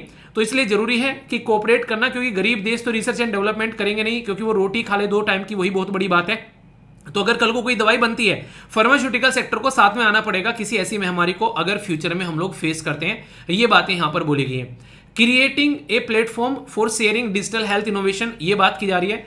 इसके ऊपर तो क्वेश्चन भी पूछा, अगर रिसेंटली आप लोगों ने देखा होगा ई संजीवनी, तो ये ई संजीवनी हो गया, कोविन ऐप हो गया। तो डिजिटल फॉर्म एक ऐसा सॉल्यूशन है जिससे आसानी से बहुत सारी दिक्कतों को हम लोग साइड में कर कर एक सिस्टमेटिक सॉल्यूशन की ओर आगे बढ़ सकते हैं। तो ये भी यहाँ पर फोकस किया गया।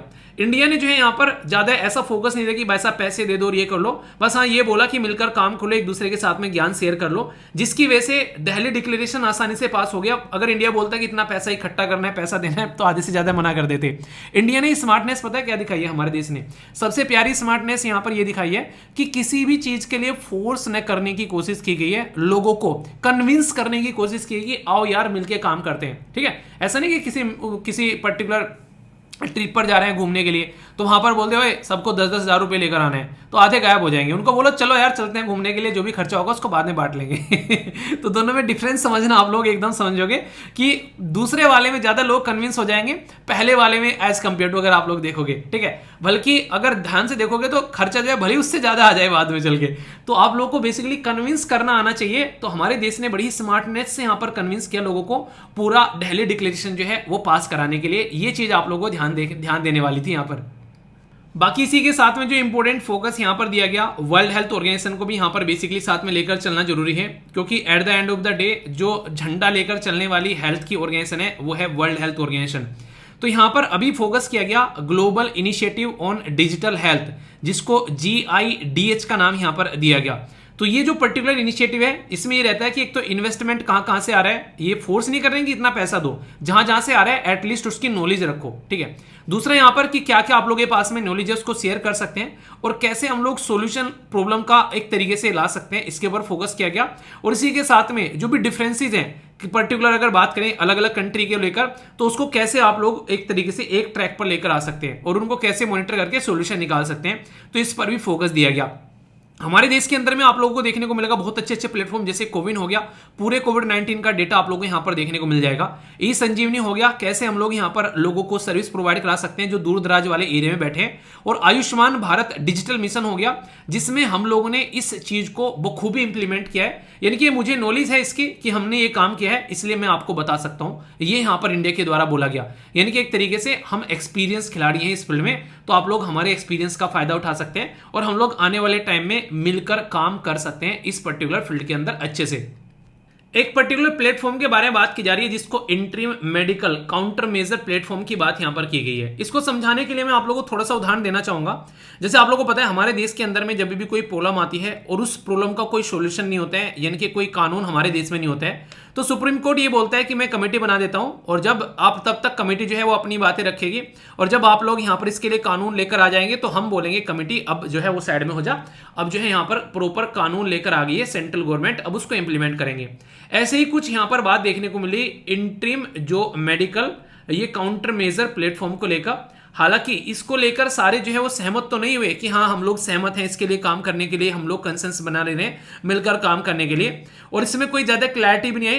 पर लेकिन हाँ इसके ऊपर फोकस देने की बात की गई कि ऐसा कुछ होना चाहिए, अगर कल को कोई दिक्कत निकल कर आती है तो डूबते को तिनके के सहारे वाली बात यहाँ पर मिलनी चाहिए। और इसके लिए यहाँ पर इसको आगे चलने के लिए खासकर WHO ने भी फोर्स किया, जिसमें लो इनकम कंट्री और फिर मिडिल इनकम कंट्री के साथ में मिलकर काम किया जाए। वो कन्विंस कर रही थी WHO को कि भाई साहब इन अमीर देशों को बोलो कि हमारे बारे में थोड़ा सा सोचें, क्योंकि कोविड-19 के टाइम पर अमीर देशों ने इसको फैलाया, क्योंकि हवाई जहाज में वही उड़ते घूमते हैं, हम तो उड़ते नहीं इतने हवाई जहाज में। चाइना से दुनिया भर में वो जो है अमीरों के द्वारा ही फैलाया गया, तो यहां पर गांव में जो है वो शहर वालों के द्वारा फैलाया गया। यानी कि एक तरीके से ये सोचने वाली बात थी कि किस तरीके से यहां पर चीजें निकल कर आई थी।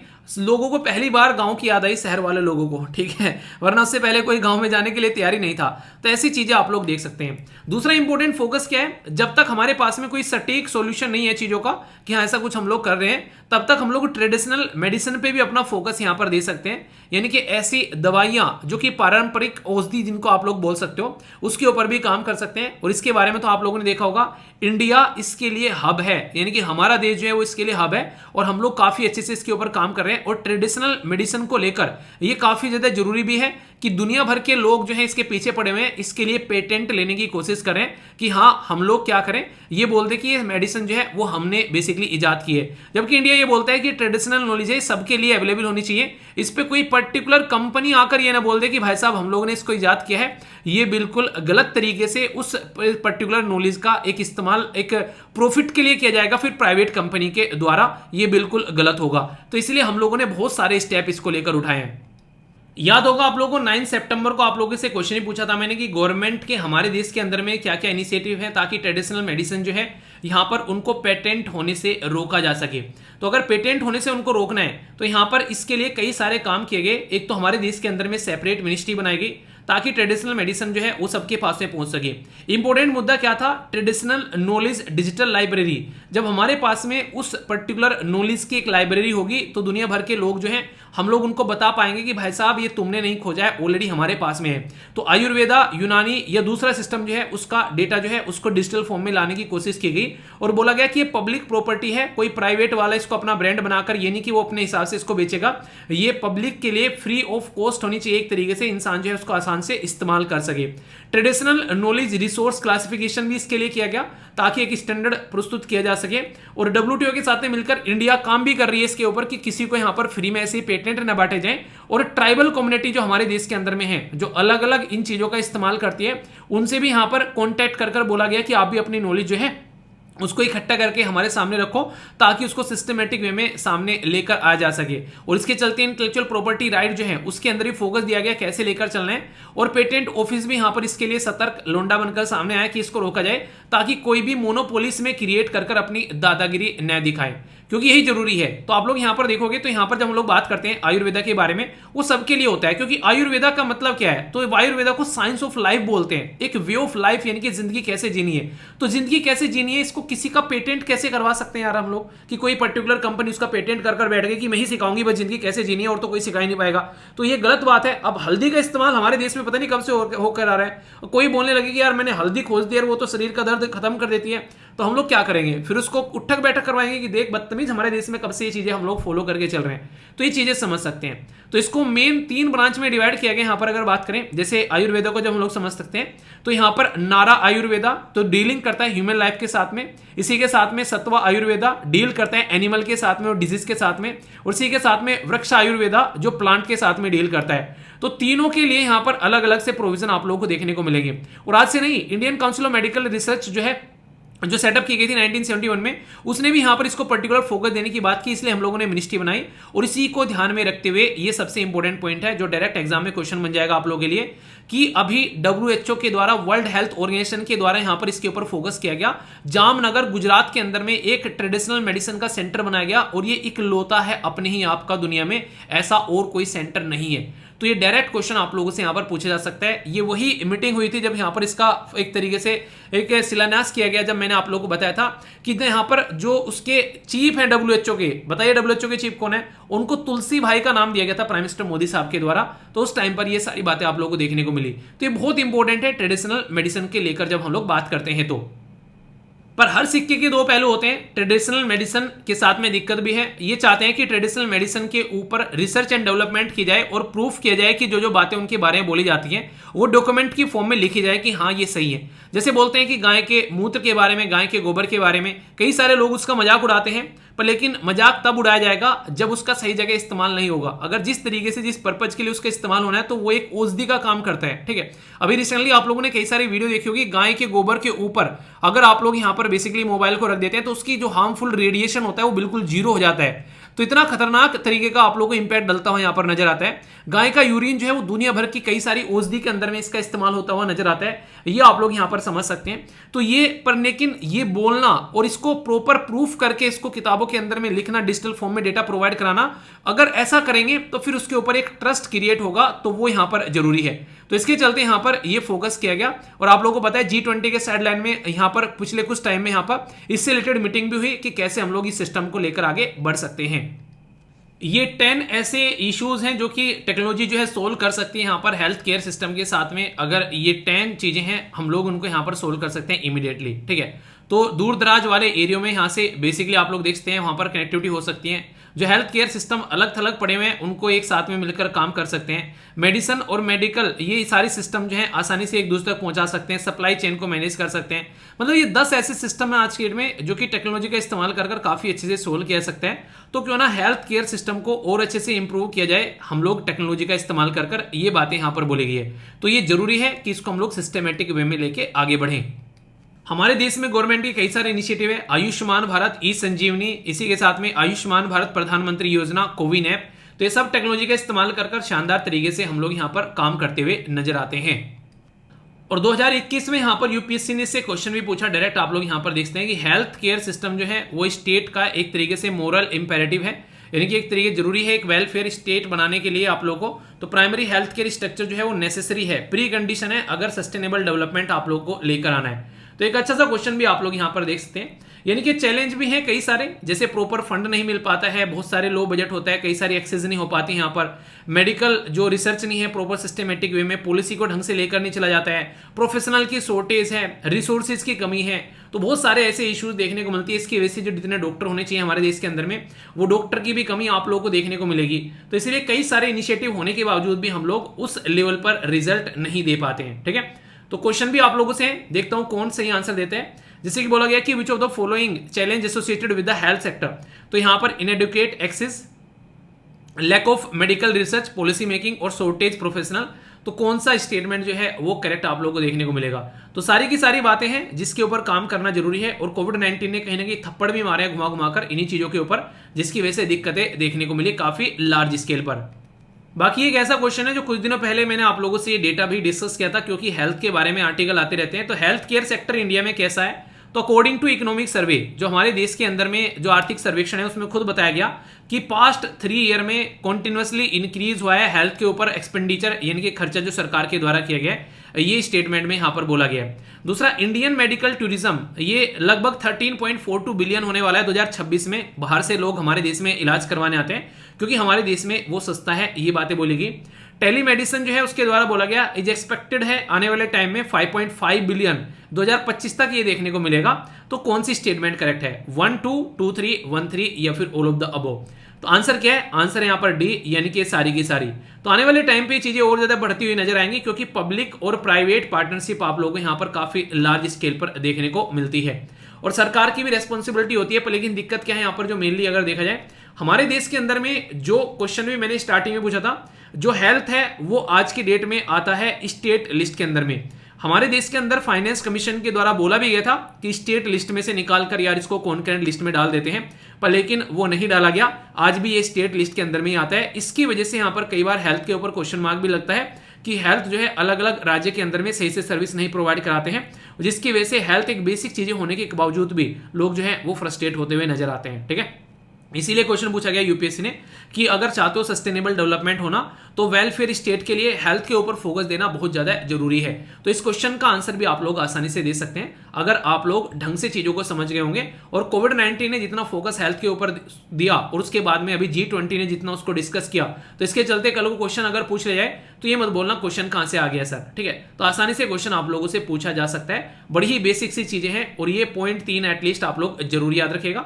डिजिटल हेल्थ के बारे में जो जो बातें बताई हैं वो भी आप लोग यहां पर समझ सकते हैं। सारी बेसिक इंफॉर्मेशन आप लोगों को बता दी, क्वेश्चन भी अटेम्प्ट करा दिया, तो ये बेसिक चीजें हैं। ठीक है, तो इसको लेकर कोई भी डाउट नहीं होना चाहिए। एक स्लाइड और है वैसे, डॉक्टर टू पॉपुलेशन रेशियो अगर आप लोग देखोगे, WHO का नॉर्म्स है कि 10,000 पे एक डॉक्टर होना चाहिए, पर हमारे यहाँ पर 1500 लोगों पर, सॉरी 1000 पे एक डॉक्टर होना चाहिए, पर हमारे यहाँ पर 1500 पर एक डॉक्टर है। साउथ इंडिया में फिर भी चीजें अच्छी हैं, पर नॉर्थ इंडिया में और सेंट्रल इंडिया में आप लोगों को चीजें अप टू द मार्क देखने को नहीं मिलती है, जिसके ऊपर काम करना काफी ज्यादा जरूरी है।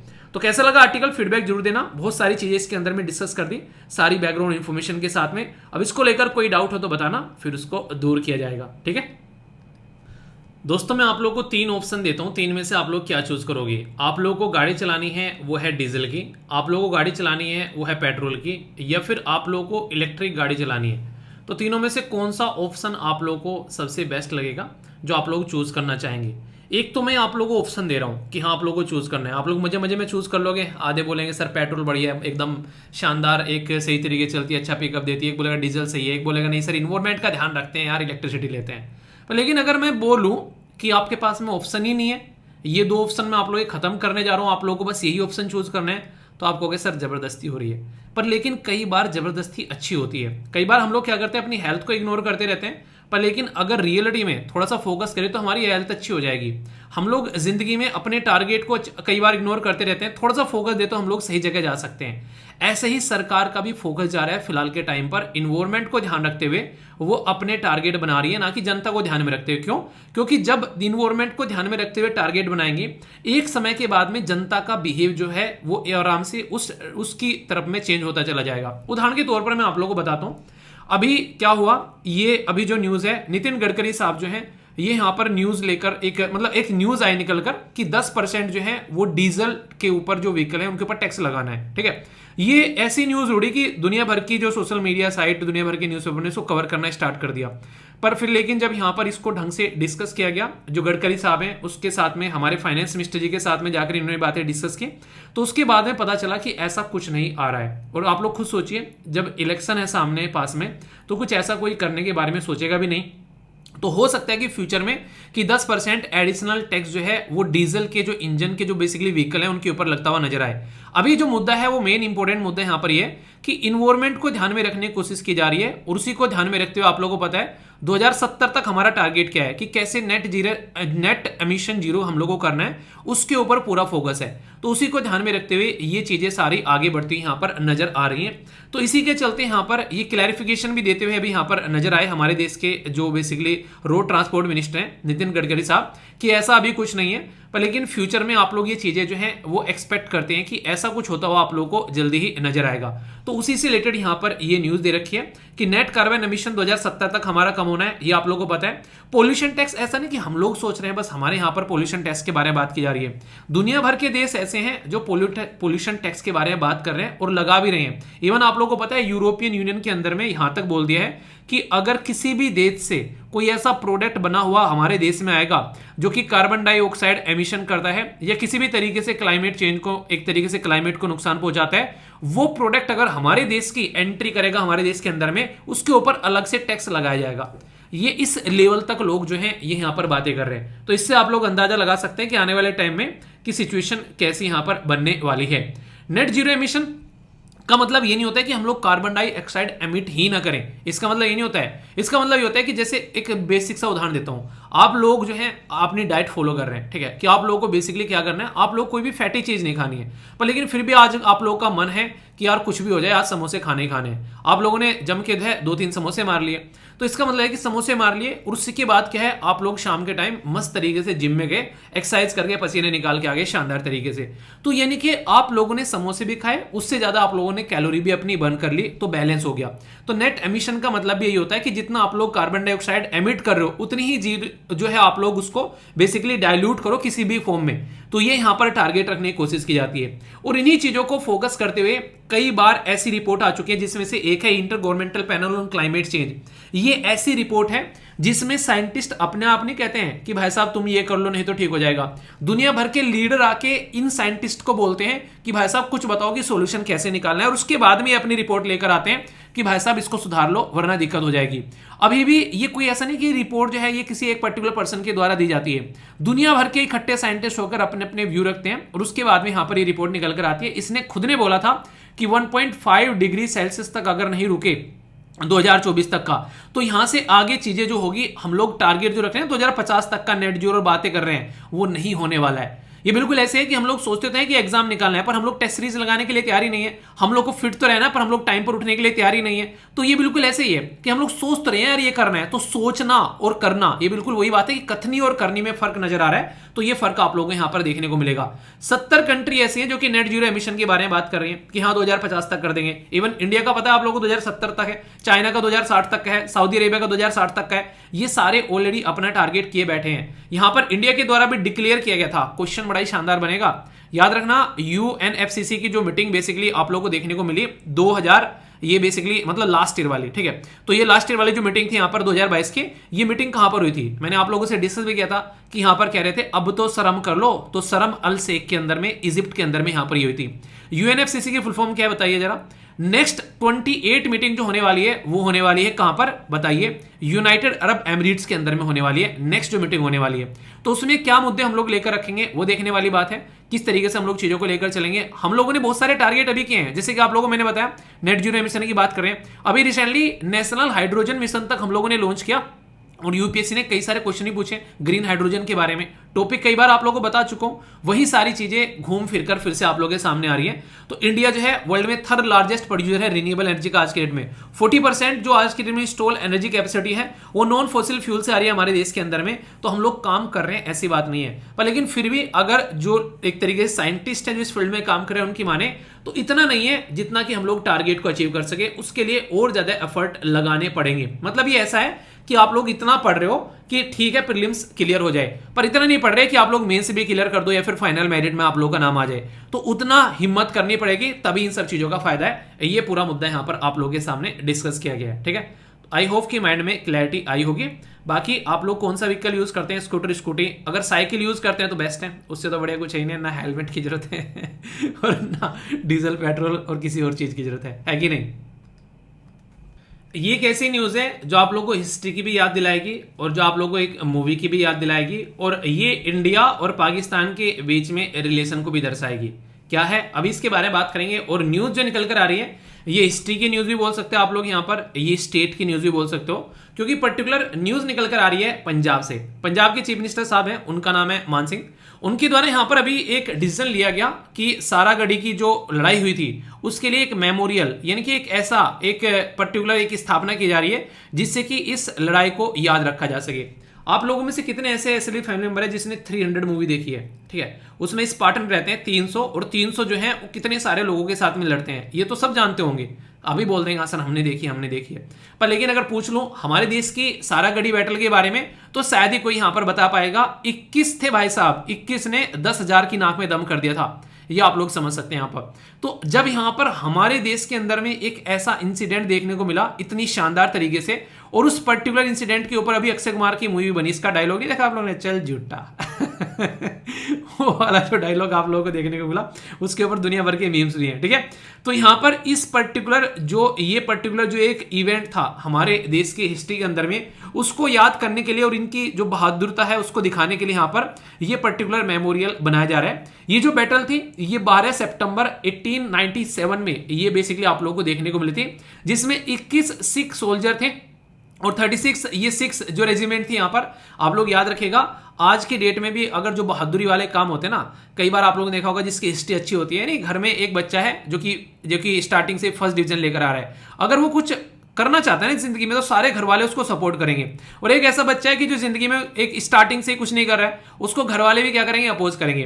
तो यहां पर कुछ ऐसा ही इंडियन आर्मी के अंदर में आप लोगों को इस जो पर्टिकुलर जो ये रेजिमेंट है इसके साथ में देखने को मिलता है। जो भी तकड़े वाले टास्क देखने को मिलते हैं कई बार इसके हाथ में आते हैं, तो इसने बखूबी आज की डेट में भी यहां पर निभाए हैं, ठीक है। मोर देन आज की डेट में आप लोगों को देखने को मिला बहुत सारे इसके अंदर में बेसिकली लोग भी हैं। अगर दिखाए इसके बारे में मैं अभी आप लोगों से आगे बात भी करूंगा कि ये जो पर्टिकुलर हमारे देश के अंदर में आज भी एक 36 जो सिख रेजिमेंट के नाम से आप लोगों को देखने को मिलेगी, जो कि 4th सिख इंडियन आर्मी के अंदर में यहां पर रेजिमेंट है। नॉन कॉम्बैट के बात करें तो उसमें भी है यहां पर, जिसको DAAD के नाम से हम लोग जानते हैं।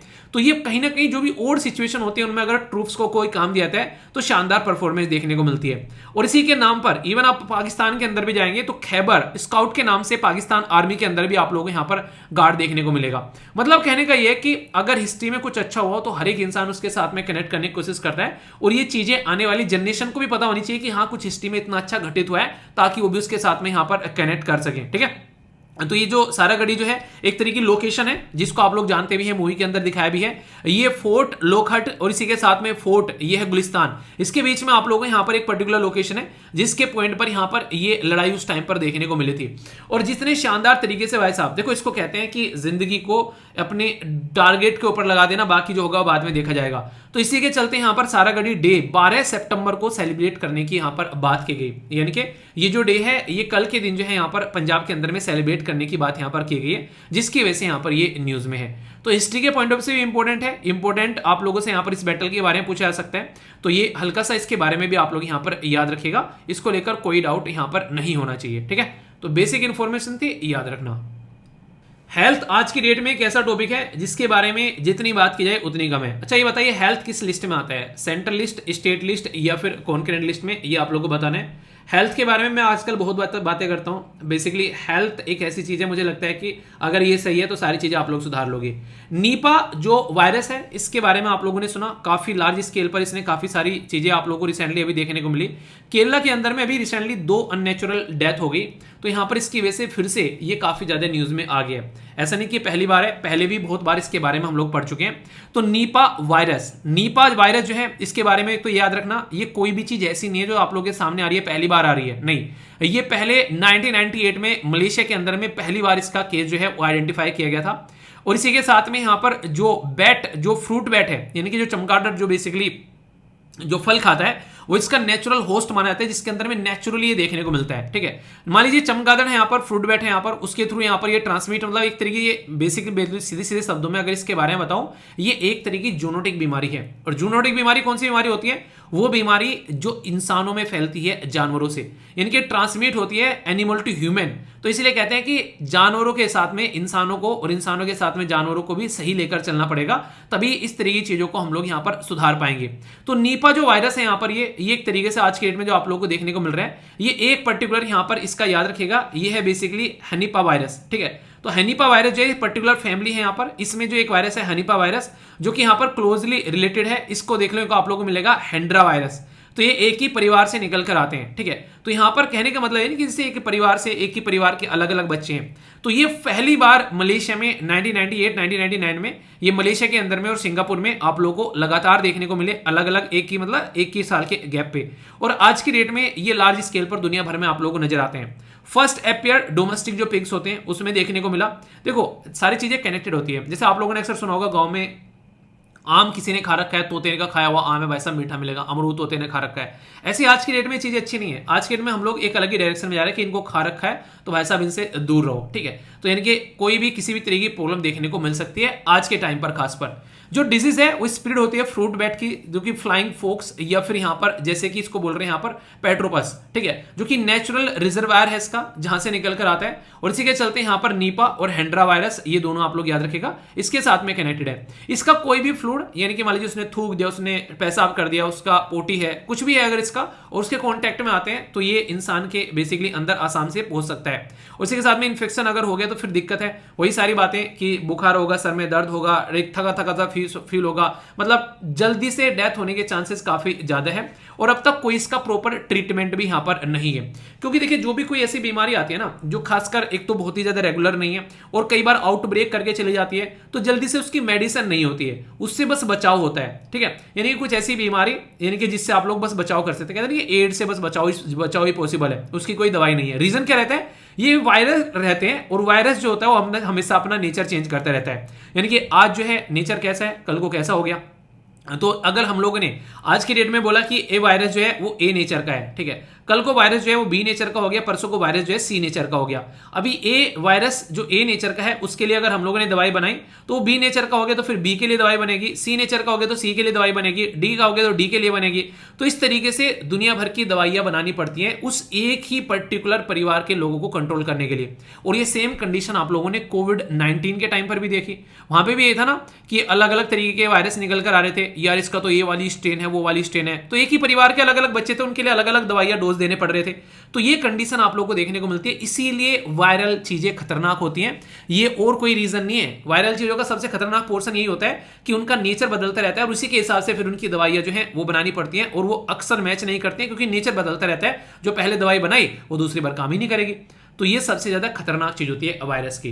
तो इसलिए कभी कोई ये धरती बर्बाद अगर होगी ना तो इन वायरस की वजह से होगी, ये ध्यान रखना, ठीक है। और ये वायरस अगर पानी में मिल जाए, पूरी परिस्थिति में फैल जाए, तो 1 मिनट में सारी जो धरती है उसका सत्यानाश हो जाएगा। और कहीं ना कहीं ये इंसाने भी, ये हरकतें भी इंसानी हरकतें की वजह से ही आप लोगों को देखने को मिलेगा फ्यूचर में। जैसे कोविड-19 में चाइना की हरकतें आप लोगों को देखने को मिली। उन्हें कहते हैं कि जिस डाल पर बैठे हुए उसी को काट दो, बस कहानी खत्म, ये समझ सकते हैं। ये जो न्यूज़ है ये एक स्टेट से निकल कर आ रही है, और यहाँ पर अभी अगर कोई ऐसा जानवर जिसके बारे में आप लोगों ने बहुत कम सुना हो, न्यूज़ में रहता है, तो यहाँ पर उसके चलते अगर वो किसी वजह से फिर से न्यूज़ में आ गया, तो जहाँ पर वो जानवर न्यूज़ में आता है उसकी लोकेशन भी कई बार आप लोगों से एग्जाम में पूछ ली जाती है, क्योंकि कुछ ऐसा जानवर है जिसके बारे में नॉर्मली बात नहीं होती है, ठीक है। तो यहाँ पर बात करेंगे D earning wild life sanctuary के बारे में। तो डायरेक्ट क्वेश्चन पूछ ले आप लोगों से, मैच करो कहाँ पर है भाई साहब, तो आप लोग कंफ्यूज आ जाओगे। और नॉर्थ ईस्ट की कोई भी अगर वाइल्ड लाइफ सेंचुरी या नेशनल पार्क न्यूज़ में आते हैं तो उससे आप लोगों के अक्सर क्वेश्चन जो हैं वो एग्जाम में बन जाते हैं। अब क्या न्यूज़ है वो समझ लेते हैं। अभी 2 पर्टिकुलर एनिमल, एक तो था यहाँ पर fishing cat. Fishing cat normally घरों में आप लोगों ने बिल्ली देखी होगी, दूध पीती हुई नजर आती है, चूहे खाती हुई नजर आती है, पर लेकिन ये वो मछली है जो पानी में जाकर फिश यानी कि बेसिकली मछलियां खाती हैं, ठीक है। तो इसको इसलिए फिशिंग कैट का नाम दिया गया है। एक तो ये, और दूसरा है पाइथन यानी कि जो सांप है बेसिकली, उनको अभी यहां पर छोड़ा गया D earning memorial wild life sanctuary के अंदर में, अरुणाचल प्रदेश के अंदर में, जो कि ईस्ट सियांग डिस्ट्रिक्ट में आप लोगों को देखने को मिलता है। तो इसकी वजह से यहाँ पर ये न्यूज में, क्योंकि ये जो कैट है ये पहली बार भी न्यूज में थी यहाँ पर, उसके ऊपर कई सारे स्टेट पीसीएस ने क्वेश्चन पूछे थे, ठीक है। तो ये आप लोग यहाँ पर याद रख सकते हैं। ये जो पर्टिकुलर 80% ग्रासलैंड आप लोगों को देखने को मिलेगा, और कई तरीके के जीनवर जाव जंतु यहाँ पर आप लोगों को, और कई तरह की बर्ड वगैरह पाए जाते हैं। बेसिकली इसके बारे में आप लोगों को बताता हूँ। डी अर्निंग जो यहाँ पर मेमोरियल है, वाइल्ड लाइफ सेंचुरी है, ये अरुणाचल प्रदेश के ईस्ट सियांग डिस्ट्रिक्ट में देखने को मिलती है, जो कि 1977 में स्टैब्लिश यहाँ पर किया गया, ठीक है। ये जो नाम है यहाँ पर, ये मॉडर्न अरुणाचल प्रदेश का जो लेट है यहाँ पर, जिसको डाइंग अंड, तो यहाँ पर उसी से इसका फ्रेम किया गया है। इंडियन पॉलिटिशियन से रिलेटेड है यहाँ पर ये, ठीक है। तो ये इनका नाम आप लोग याद रखेगा। ये अरुणाचल प्रदेश को बेसिकली इनके द्वारा बोला जाता है कि मॉडर्न अरुणाचल प्रदेश इनके द्वारा बनाया गया, ठीक है। तो इनको अर्निंग के नाम से आप लोग जानते हैं, तो इन्हीं के नाम पर इसका नाम भी यहाँ पर रखा गया है। ये जो पर्टिकुलर एरिया है काफी हरा भरा है, नॉर्थ ईस्ट का तो सारा ही एरिया हरा भरा है यहाँ पर। इसी में आप लोगों को सियांग रिवर देखने को मिलेगी अरुणाचल प्रदेश के अंदर में, और इसके अंदर में आप लोग कई सारे और भी यहाँ पर सेंचुरी वगैरह छोटे छोटे आप लोग यहाँ पर कई सारी वाटर बॉडीज वगैरह स्मॉल और मीडियम साइज के नजर आ जाती हैं। 80% जो है वो ग्रास लैंड से कवर है, ये काफी अच्छी बात है। इसीलिए नॉर्थ ईस्ट जो है वो काफी हरा भरा आप लोगों को देखने को मिलता है। इसके जस्ट ऊपर तिब्बत है, ना कि चाइना, क्योंकि चाइना ने तिब्बत को कैप्चर किया है। तो चाइना बोलना सही नहीं रहता है यहाँ पर, तिब्बत बोले तो हम लोग ज्यादा बेटर रहेगा। बस वह है कि चाइना कंट्रोल किया बैठा है, तो इसलिए हम उसको बोलते भी हैं। तो बेसिक है पर इंपॉर्टेंट है, याद रखिएगा। ये न्यूज में है बेसिकली वाइल्ड लाइफ सेंचुरी। ये एक तरीका इंटरनेशनल रिलेशन की भी न्यूज बोल सकते हो और डिफेंस की बोल सकते हो, दोनों ही तरीके से आप लोग यहाँ पर इसको कनेक्ट कर सकते हो। बात क्या की जा रही है? बात की जा रही है इंडियन कोस्ट गार्ड के द्वारा पार्टिसिपेट किया गया इस्तांबुल यानी कि तुर्की के अंदर में एक एक्सरसाइज के अंदर में। नॉर्मली हम लोग बात करते हैं इंडियन आर्मी के बारे में, इंडियन एयरफोर्स के बारे में, इंडियन नेवी के बारे में, पर लेकिन यहाँ पर ये डिफरेंट है। ये बात की जा रही है इंडियन कोस्ट गार्ड के बारे में, जो कि कोस्टल एरिया की रक्षा करती है। हमारे देश के अंदर में बताइए कितने राज्य ऐसे हैं? चलिए मैं बताता हूँ। 9 राज्य कोस्टल एरिया के अंदर में आते हैं। आप लोगों को ये बताना है कि ईस्टर्न साइड में कितने हैं और वेस्टर्न साइड में कितने हैं, ठीक है। ये क्वेश्चन का आंसर दीजिए। यहाँ पर जो मुद्दा है वो ये है कि इस्तांबुल जो है वो तुर्की के अंदर में है, और ये जो पर्टिकुलर मीटिंग है इसका नाम है HACGAM।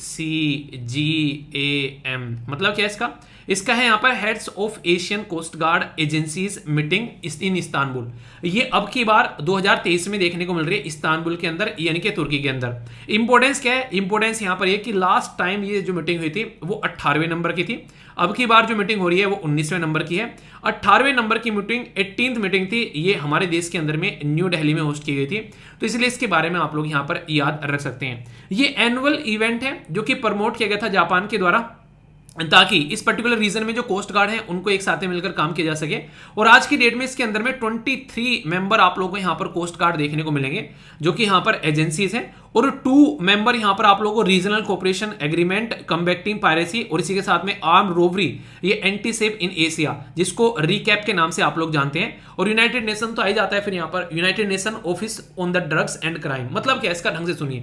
देखिए आज की डेट में आप लोगों ने मूवी देखी होगी पायरेट्स ऑफ कैरेबियन, उसमें क्या दिखाया गया है? समुद्री लुटेरे बेसिकली उनको बोला जाता है, और ये रियलिटी है। वो मूवी जो है फालतू में नहीं बनी है, ऐसे लुटेरे पाए जाते हैं। इसलिए अलग अलग एरिया पर हमारी जो नेवी है, हमारे जो कोस्ट गार्ड है या फिर दूसरी सिक्योरिटी एजेंसी है, वो एक दूसरे के साथ में कोलैबोरेट करते हैं। सोचो हम लोगों ने सऊदी अरेबिया से कोई शिप एक तरीके से तेल का लेकर आए और रास्ते में उसको समुद्र के लुटेरों ने लूट लिया, तो कितना बड़ा नुकसान यहाँ पर देखने को मिलते हैं। अब वो लुटेरे ऐसे हैं कि वो पैसा वहां से कमा रहे हैं, उसका गलत तरीके से इस्तेमाल भी किया जा सकता है। तो इसके चलते यहाँ पर ये सिस्टम जो है देखने को मिलता है कि मिलकर काम करते हैं, कोई ऐसी हरकतें न देखने को मिले। तो जो एजेंसी तेल बेच रही है, जो एजेंसी खरीद रही है, तो दोनों में एक बैलेंस बनाने की कोशिश यहाँ पर की जाती है, ठीक है। ये यहाँ पर बेसिकली जो लॉन्च किया गया था, जब यहाँ पर कैप्चर किया गया MV, ये है बेसिकली एलोंड्रा रेनबो, ये यहाँ पर basically by the Indian coast guard in 1999। यहाँ पर ये बेसिकली तब यहाँ पर ये पायरेसी का जो केस देखने को मिला, उसके बाद में यहाँ पर लगा कि यार ऐसी ऐसी भी चीजें यहाँ पर होनी चाहिए, और तब से यहाँ पर आप लोग देखते हैं ये सिस्टम आप लोगों के सामने है, ठीक है। इंपॉर्टेंट बात यहाँ पर एक तो ये याद रखिएगा कि अब की बार कहाँ पर हो रही है? इस्तांबुल तुर्की के अंदर में। लास्ट हमारे यहाँ पर हुई थी, प्रमोट जापान के द्वारा की गई थी। ये कुछ बेसिक चीजें आप लोग इसके बारे में याद जरूर रखिएगा, ठीक है। ये जो न्यूज़ है ये आप लोग बैंकिंग या फिर इकोनॉमी के साथ में आप लोग इसको कनेक्ट करके देख सकते हैं। और बात की जा रही है रिजर्व बैंक ऑफ इंडिया के बारे में। रिजर्व बैंक ऑफ इंडिया जो है वो स्टार्ट करने जा रहा है CBDC एक पायलट प्रोजेक्ट आप लोगों को यहाँ पर देखने को मिलेगा, और ये अक्टूबर से बोला जा रहा है कि स्टार्ट किया जा रहा है। तो यानी कि आगे भी ये न्यूज़ में आता रहेगा, ये मत सोचना कि अब आ गया चला गया, अब न्यूज़ में नहीं आएगा, ठीक है। तो इसलिए ध्यान से सुनना। अभी है क्या, बेसिकली अगर हमारा कोई भी बैंक है देश के अंदर में, उसको उधारी लेनी है, उसको कोई दिक्कत पड़ गई, तो चिल्लाता जाता है, हाय राम मर गया, हाय बचा ले रे आरबीआई बचा ले। तो सीधा सीधा आरबीआई के पास में जाता है, और आरबीआई इनके पापा हैं, तो आरबीआई इनका पापा बैंक है। जैसे नहीं आप लोग जब भी परेशान होते हैं, पापा पैसे, पापा काम नहीं चल रहा, पापा आपकी बार ज्यादा पैसे लग गए, पापा क्या पार्टी थी पापा तो यही वाली चीजें आप लोग यहाँ पर बैंकों की देखने को मिलती है, वो आरबीआई के पास में जाते हैं। अब पापा के पास में भी इतने पैसे नहीं है कि सबका भरपूर एक तरीके से एक ने सबका भरपूर काम करता रहे, सबके काम चलते रहे। घर में और भी कई सारे काम है, गैस का चूल्हा भी आना है भाई साहब, और तरीके से यहाँ पर जानवर भी हैं, उनके लिए भी काम करना है, एक तरीके से बहुत सारी और भी चीज़ें हैं, घर गृहस्थी चलानी है पूरी। तो आरबीआई को और भी काम है, तो आरबीआई ने बोला कि इनको ना आपस में मिला देता हूँ, इनके जो बच्चे हैं वो आपस में एक दूसरे से जो है पैसे लेते रहेंगे उधारे, उनमें से कुछ बच्चे कमाने वाले ठीक है, कुछ बच्चे बेरोजगार हैं, और मतलब मिल मिलाकर काम कर लेंगे। तो इसीलिए यहाँ पर inter bank call money market के बारे में बात की गई कि शॉर्ट टर्म मनी मार्केट जो कि अलाउ करेगी जो फाइनेंशियल इंस्टीट्यूशन है बोरो करने के लिए और लैंड करने के लिए मनी, ये इंटर बैंक रेट पर, ताकि आसानी से उनका काम चल सके। तो ये बेसिक पर्पज है। आप लोग खुद सोचो, अगर मान लीजिए आप लोग जो है एक बिजनेसमैन है, आप लोगों के पास में 10,000 करोड़ रुपए हैं, ठीक है, आप लोगों ने एक बैंक में रख रखे हैं, आप लोगों ने बोला बैंक वाले को 5,000 करोड़ आज ही चाहिए, तो बैंक तो भाई साहब सड़क पर आ जाएगा 1 मिनट में, इतने पैसे कहां से लेकर आएगा। तो कहने का मतलब यहाँ पर है कि इमीडिएटली अगर कोई ऐसी रिक्वायरमेंट पड़ती है तो उसको ढंग से यूटिलाइज किया जा सके, यहाँ पर एक दूसरे की हेल्प की जा सके, कोई भी इससे दिक्कत होगी तो उसका टैकल सोल्यूशन किया जा सकेगा। बेसिक पर्पज क्या है, ये ऐसा है कि इमीडिएट अगर कोई प्रॉब्लम आ रही है तो ऐसा सिस्टम आरबीआई बनाने की कोशिश कर रहा है ताकि एक बैलेंस बनाकर यहां पर चला जा सके, उसमें कोई दिक्कत नहीं देखने को मिले। तो मनी मार्केट क्या होती है? मनी मार्केट बेसिकली एक तरह का फाइनेंशियल मार्केट होती है जहां पर हम लोग शॉर्ट टर्म जो मैच्योरिटी होती है, लिक्विडिटी बेसिकली उसका ट्रेड करते हैं। अगर बात करें जैसे कि जो ट्रेजरी बिल होते हैं, ठीक है, कमर्शियल पेपर होते हैं, तो ये सारी जो होते हैं इनका आप लोग ट्रेड देखने को मिलता है जो विद इन 1 ईयर आप लोग के सामने निकल कर आते हैं, ठीक है। इसमें मैनी पार्टिसिपेंट होते हैं, जैसे कंपनी होगी फंड रेज करती है, कई बार आप लोगों ने देखा होगा। तो मनी मार्केट जो कंसिडर की जाती है सेफ प्लेस टू इन्वेस्ट, एक तरीके से इन्वेस्ट करने के लिए, और यहां पर हाई लिक्विडिटी सिक्योरिटी आप लोगों को देखने को मिलती है, ठीक है। इसमें आसानी से आप लोग इन्वेस्ट कर सकते हो। कई बार आप लोग देखा होगा नहीं, कई सारी कंपनी हमारे देश में आके इन्वेस्ट करती हैं, ठीक है, फिर उनको लगता है कि यार यहाँ पे इंटरेस्ट रेट अच्छा नहीं मिल रहा है तो तुरंत छोड़कर भाग जाते हैं दूसरे देश में। तो ये बड़ा ही बैलेंस वे में चीजें चलती रहती हैं। कई बार कॉल मनी क्या होती है? कॉल मनी जो है वो रेफर की जाती है ऑल्सो मनी, एक तरीके से as a money at call, पर यहाँ पर शॉर्ट टर्म के लिए लोन आप लोग बोल सकते हो, ठीक है, एक तरीके से इमीडिएटली पे करना है, ठीक है। तो इस तरीके का आप लोगों को देखने को मिलेगा। तो यहाँ पर ये कॉल मनी क्या है? Short term loan that is due to paid by immediately in a full as when it demand by the lender. यानी कि जैसे बोला बैंक में जाकर इमीडिएटली आप लोगों ने बोल दिया पैसा चाहिए अभी, तो उसी टाइम का यहाँ पर, ठीक है। पर अनलाइक द टर्म, ये इसको लोन नॉर्मल नहीं बोलते, कॉल मनी बेसिकली इसको बोलते हैं एक तरीके से। ये लोन थोड़ी ना है, तो ये एक तरीके से इमीडिएटली चाहिए इस तरीका, तो लेंडर जो है वो यहाँ पर एक तरीके से ले रहा है, ऐसा आप लोग बोल सकते हैं, ठीक है। तो यहाँ पर कहीं ना कहीं एक तरीके से इसको लोन की कैटेगरी में, इसको टर्म एक तरीके से अनलाइक द टर्म लोन, तो इसलिए बोला गया कि लोन की तरीके से इसको नहीं देखा जा रहा है, ठीक है। तो बोला गया कि फर्दर अगर बात करें तो call money need not provide the prior notice, तो इसके लिए प्रायर नोटिस देने की जरूरत नहीं है, ठीक है। तो ये बोला जा रहा है टू द बोरोवर। तो ये बातें हैं कुछ एक तरीके से बेसिक बातें हैं इसके बारे में, कुछ हल्की फुल्की सी, पर जो सीबीडीटी है यहाँ पर इसको थोड़ा सा आप लोग याद रखिएगा जिससे कि आप लोग चीजों को समझ सके, कंफ्यूज नहीं होना चाहिए। सेंट्रल बैंक डिजिटल करेंसी इसको यहाँ पर बोला जाता है। तो आरबीआई यहाँ पर ये सारी चीजें मैनेज करता है, तो आरबीआई की साइड से ही ये न्यूज आप लोगों को देखने को मिल रही है। यहां पर जो बात की जा रही है इन्वायरमेंट के बारे में, यानी कि पर्यावरण के बारे में। और इंपॉर्टेंट बात क्या है, बहुत सारे छोटे छोटे आइलैंड है आज की डेट में जो आज की डेट में प्रॉब्लम फेस कर रहे हैं। इवन अगर आप लोग बात करें, ये अपनी कंट्री होगी, यहां पर आप लोगों को क्या देखने को मिलेगा, ये हो गया अरेबियन सी, और ये क्या हो गया, ये हो गया बे ऑफ बंगाल। यहां पर आप लोगों को अंडमान निकोबार देखने को मिलेगा, और यहां पर आप लोगों को लक्षद्वीप देखने को मिलेगा। अगर ध्यान से देखोगे, जैसे जैसे टेम्परेचर बढ़ता है तो आइलैंड पर रहने वाले लोगों के दिल की धड़कन बढ़ने लगती है। क्यों? क्योंकि अब बर्फ पिघलेगा, पानी आएगा, तो उसका लेवल बढ़ता हुआ नजर आएगा। इसी चीज को ध्यान में रखते हुए कई सारे जो आइलैंड हैं वो इकट्ठा होकर यूएन पहुंच गए, यूएन के कोर्ट में, कि भाई साहब ये चल क्या रहा है। तो international tribunal for law of seas तो यहां पर हियर कर रहा है एक लैंडमार्क केस, जिसमें स्मॉल आइलैंड जो है वो प्रोटेक्शन चाह रहे हैं कि वर्ल्ड में जो भी आज के डेट में क्लाइमेट चेंज हो रहा है उसका सारा खामियाजा हमको झेलना पड़ रहा है। सोचो यहाँ पर देखो, ये छोटे छोटे घर भी हैं यहाँ पर इस तरीके से, और यहाँ पर समुद्र देखने को मिल रहा है, तो जरा सी देर में सारा सब कुछ जो है यहाँ पर बहाकर चला जाएगा, तो इनकी तो जिंदगी बर्बाद हो जाएगी। पर लेकिन ये प्रॉब्लम हो रही है यहाँ पर सबकी वजह से, ऐसा तो नहीं इनकी वजह से यहाँ पर प्रॉब्लम हो रही है, तो बैलेंस बनाना जरूरी है। तो यहाँ पर ये इसीलिए केस यूएन के अंदर में पहुंचा है, ठीक है। तो यहां पर एक तरीके से प्रेजेंट करेंगे अपना केस, तो इसमें देखते हैं क्या सॉल्यूशन निकल कर आता है। तो यहां पर जो एक तरीके से ये पर्टिकुलर जो सारा मुद्दा निकल कर आता है, ये यूएन कैसे सुन पाते हैं यहां पर, तो इसके लिए आप लोगों को देखने को मिलेगा international tribunal for law of sea, ठीक है। तो यानी कि सी को लेकर भी यहां पर ट्रिब्यूनल बना रखा है, किसी महान इंसान ने सोचा होगा कि ऐसा आगे देखने को मिलेगा, और वो देखने को मिल भी रहा है। तो एक इंडिपेंडेंट ये बॉडी बनाई गई 1982 में, जो कि यहाँ पर सी से रिलेटेड मैटर देखेगी, और ये कहाँ पर है, ये आप लोगों को जर्मनी के अंदर में देखने को मिलेगा। हम्बर्ग एक सिटी है जर्मनी के अंदर में, वहां पर ये ट्रिब्यूनल है। 21 इंडिपेंडेंट इसके अंदर में मेंबर होते हैं जो कि केस को देखते हैं। जो डिस्प्यूट होता है पानी को लेकर या फिर किसी ऐसे मुद्दे को लेकर, कंजर्वेशन, ये सारी सी के बारे में, इन्वॉल्वमेंट के बारे में, उसके मैटर को यहाँ पर ये देखते हुए नजर आते हैं। तो इसी वजह से यहाँ पर ये न्यूज में आ गया है। ठीक है, तो ये बेसिक है, इंपॉर्टेंट है, क्योंकि इन्वॉल्वमेंट को ध्यान में रखते हुए बात की जा रही है, तो इसको लेकर कंफ्यूज आना नहीं है। कैसे लगे आर्टिकल? बहुत अच्छे सर, मजा आ गया सुनने में। ऐसे थोड़ी ना मानूंगा यार मैं, हम तो आप लोगों से क्वेश्चन पूछूंगा, उनके आंसर दोगे तो मानूंगा कि हाँ मजा आ गया आप लोगों का सुनने में। ठीक है, बात की जा रही है यहाँ पर डियरिंग, जो ये जो मेमोरियल है, ये वाइल्ड लाइफ सेंचुरी, ये कहाँ पर है? आसाम, अरुणाचल प्रदेश, सिक्किम या फिर नागालैंड के अंदर में? बताइए सही आंसर क्या है। नेक्स्ट क्या बात की जा रही है? ये heads of Asian coast guard agency जो है, उनकी मीटिंग अभी यहाँ पर आप लोगों को देखने को मिल रही है। तो पहला जो यहाँ पर बात किया गया, it was initiated by India after the capture of pirated vessel इन 2008।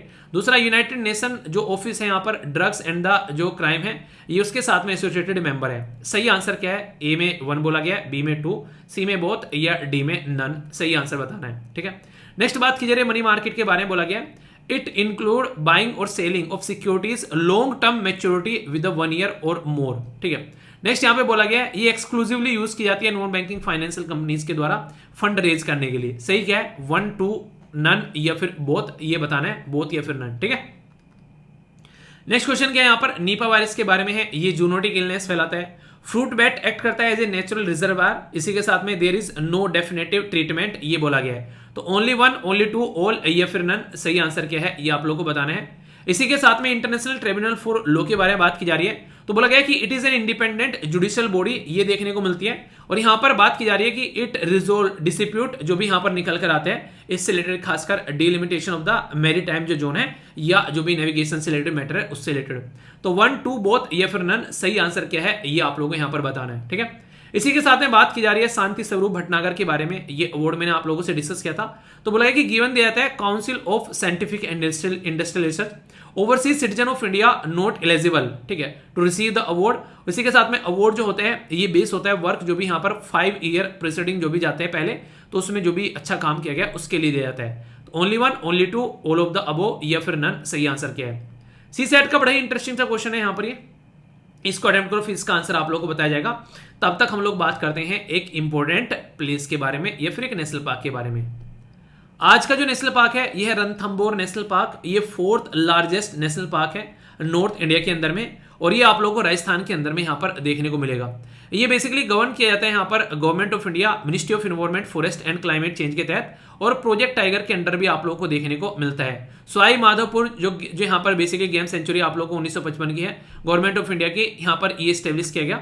इसी के साथ में प्रोजेक्ट टाइगर के तहत में डिक्लेयर किया गया 1973 में। रणथंबोर वाइल्ड लाइफ सेंचुरी, उसको आप लोग बंगाल टाइगर्स, ये नॉर्मली आप लोग देखते हैं यहाँ पर इसके नाम से भी जानते हैं। ठीक है, तो यहाँ पर काफी अच्छा ये एक हैबिटेट है, यहाँ पर बेस्ट प्लेस है एनिमल्स के लिए जो देखने को नॉर्मली मिलता है। ठीक है, तो इसको आप लोग याद रखिए। आई होप कि क्वेश्चन अटेम्प्ट कर लिए होंगे। तो देखते हैं, अभी डिस्कस किया, आंसर क्या है? बी, अरुणाचल प्रदेश। तो कोई दिक्कत नहीं होना चाहिए। नेक्स्ट यहाँ पर इसके बारे में मैंने सारी बातें आप लोगों को बताई। यहाँ पर 2008 बोला क्या मैंने? यहाँ पर ऐसा कुछ बोला क्या मैंने? कहीं नहीं पढ़ाया ऐसी बातें आप लोगों को। तो नन है यहाँ पर, और बल्कि ये वाला तो जापान था। ठीक है, तो ये सारी की सारी गलत बातें थी।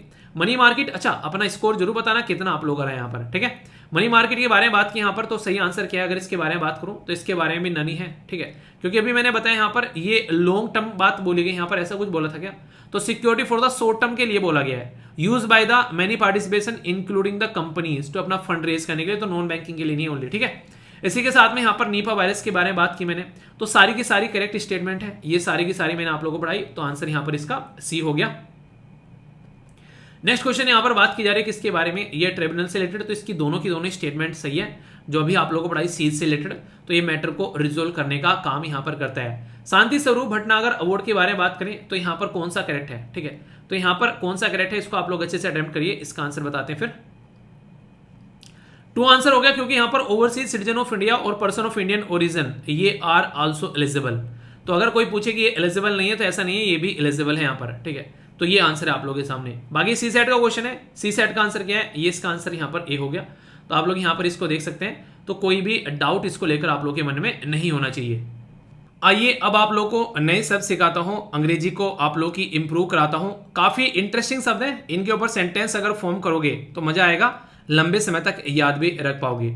डेली अगर 2-2 शब्द भी सीखने स्टार्ट कर दोगे ना, तभी महीने के 60 शब्द बैठते हैं। ठीक है, पहला यहाँ पर यह एंडुलेट, इसका मतलब होता है लहराता हुआ। ठीक है, यानी कि उत्तेजित या फिर कुछ ऐसी चीजें जो कि एक तरीके से ना मूव होती है यहाँ पर स्मूथ तरीके से, अप्स एंड डाउन, जैसे ना साइन वेव होती है, जैसे झंडा फहराता है तो जो लहरावट होती है उसके बारे में बात की जा रही है। ठीक है, तो ये शब्द यूज कर सकते हैं आप लोग यहाँ पर अगर ऐसा कुछ देखने को मिले।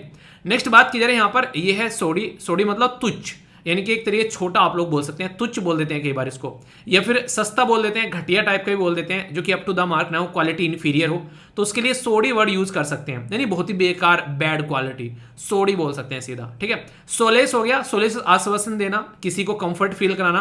कई बार ना मूवी देखी है तमिल समझने में, कंदा। ठीक है, हम कंदा है भाई साहब, हम आ जाते हैं। ठीक है तो कंदा है वो बेसिकली आश्वासन देने वाली बात है। ठीक है, नेक्स्ट है पोम्प। पोम्प यानी कि एक तरीके से वैभव, यानी कि एक तरीके से कुछ भी इस तरीके की सेरेमनी बोल सकते हैं, समारोह भी बोल सकते हैं, तो ये वर्ड यूज किया जाता है। नेक्स्ट है यहाँ पर प्रिकैरिटी, इसका मतलब होता है यहाँ पर अनिश्चितता, यानी कि जोखिम से भरा हुआ, जहां पे लगे ना पता नहीं क्या हो जाता है। अनप्रेडिक्टेबल ये आप लोग बोल सकते हैं, जिसमें ये ना पता हो कि क्या होने वाला है। तो बड़ा ही इंटरेस्टिंग से शब्द हैं ये, मुझे लगता है कि ये शायद आप लोग रेगुलर इनको सुनते भी रहते होंगे, अगर डेली आप लोग इनको फोकस करते हैं, किताबों में, न्यूज़पेपर में, कहीं ना कहीं मैगजीन में, ये शब्द आप लोगों को देखने को मिल जाते होंगे।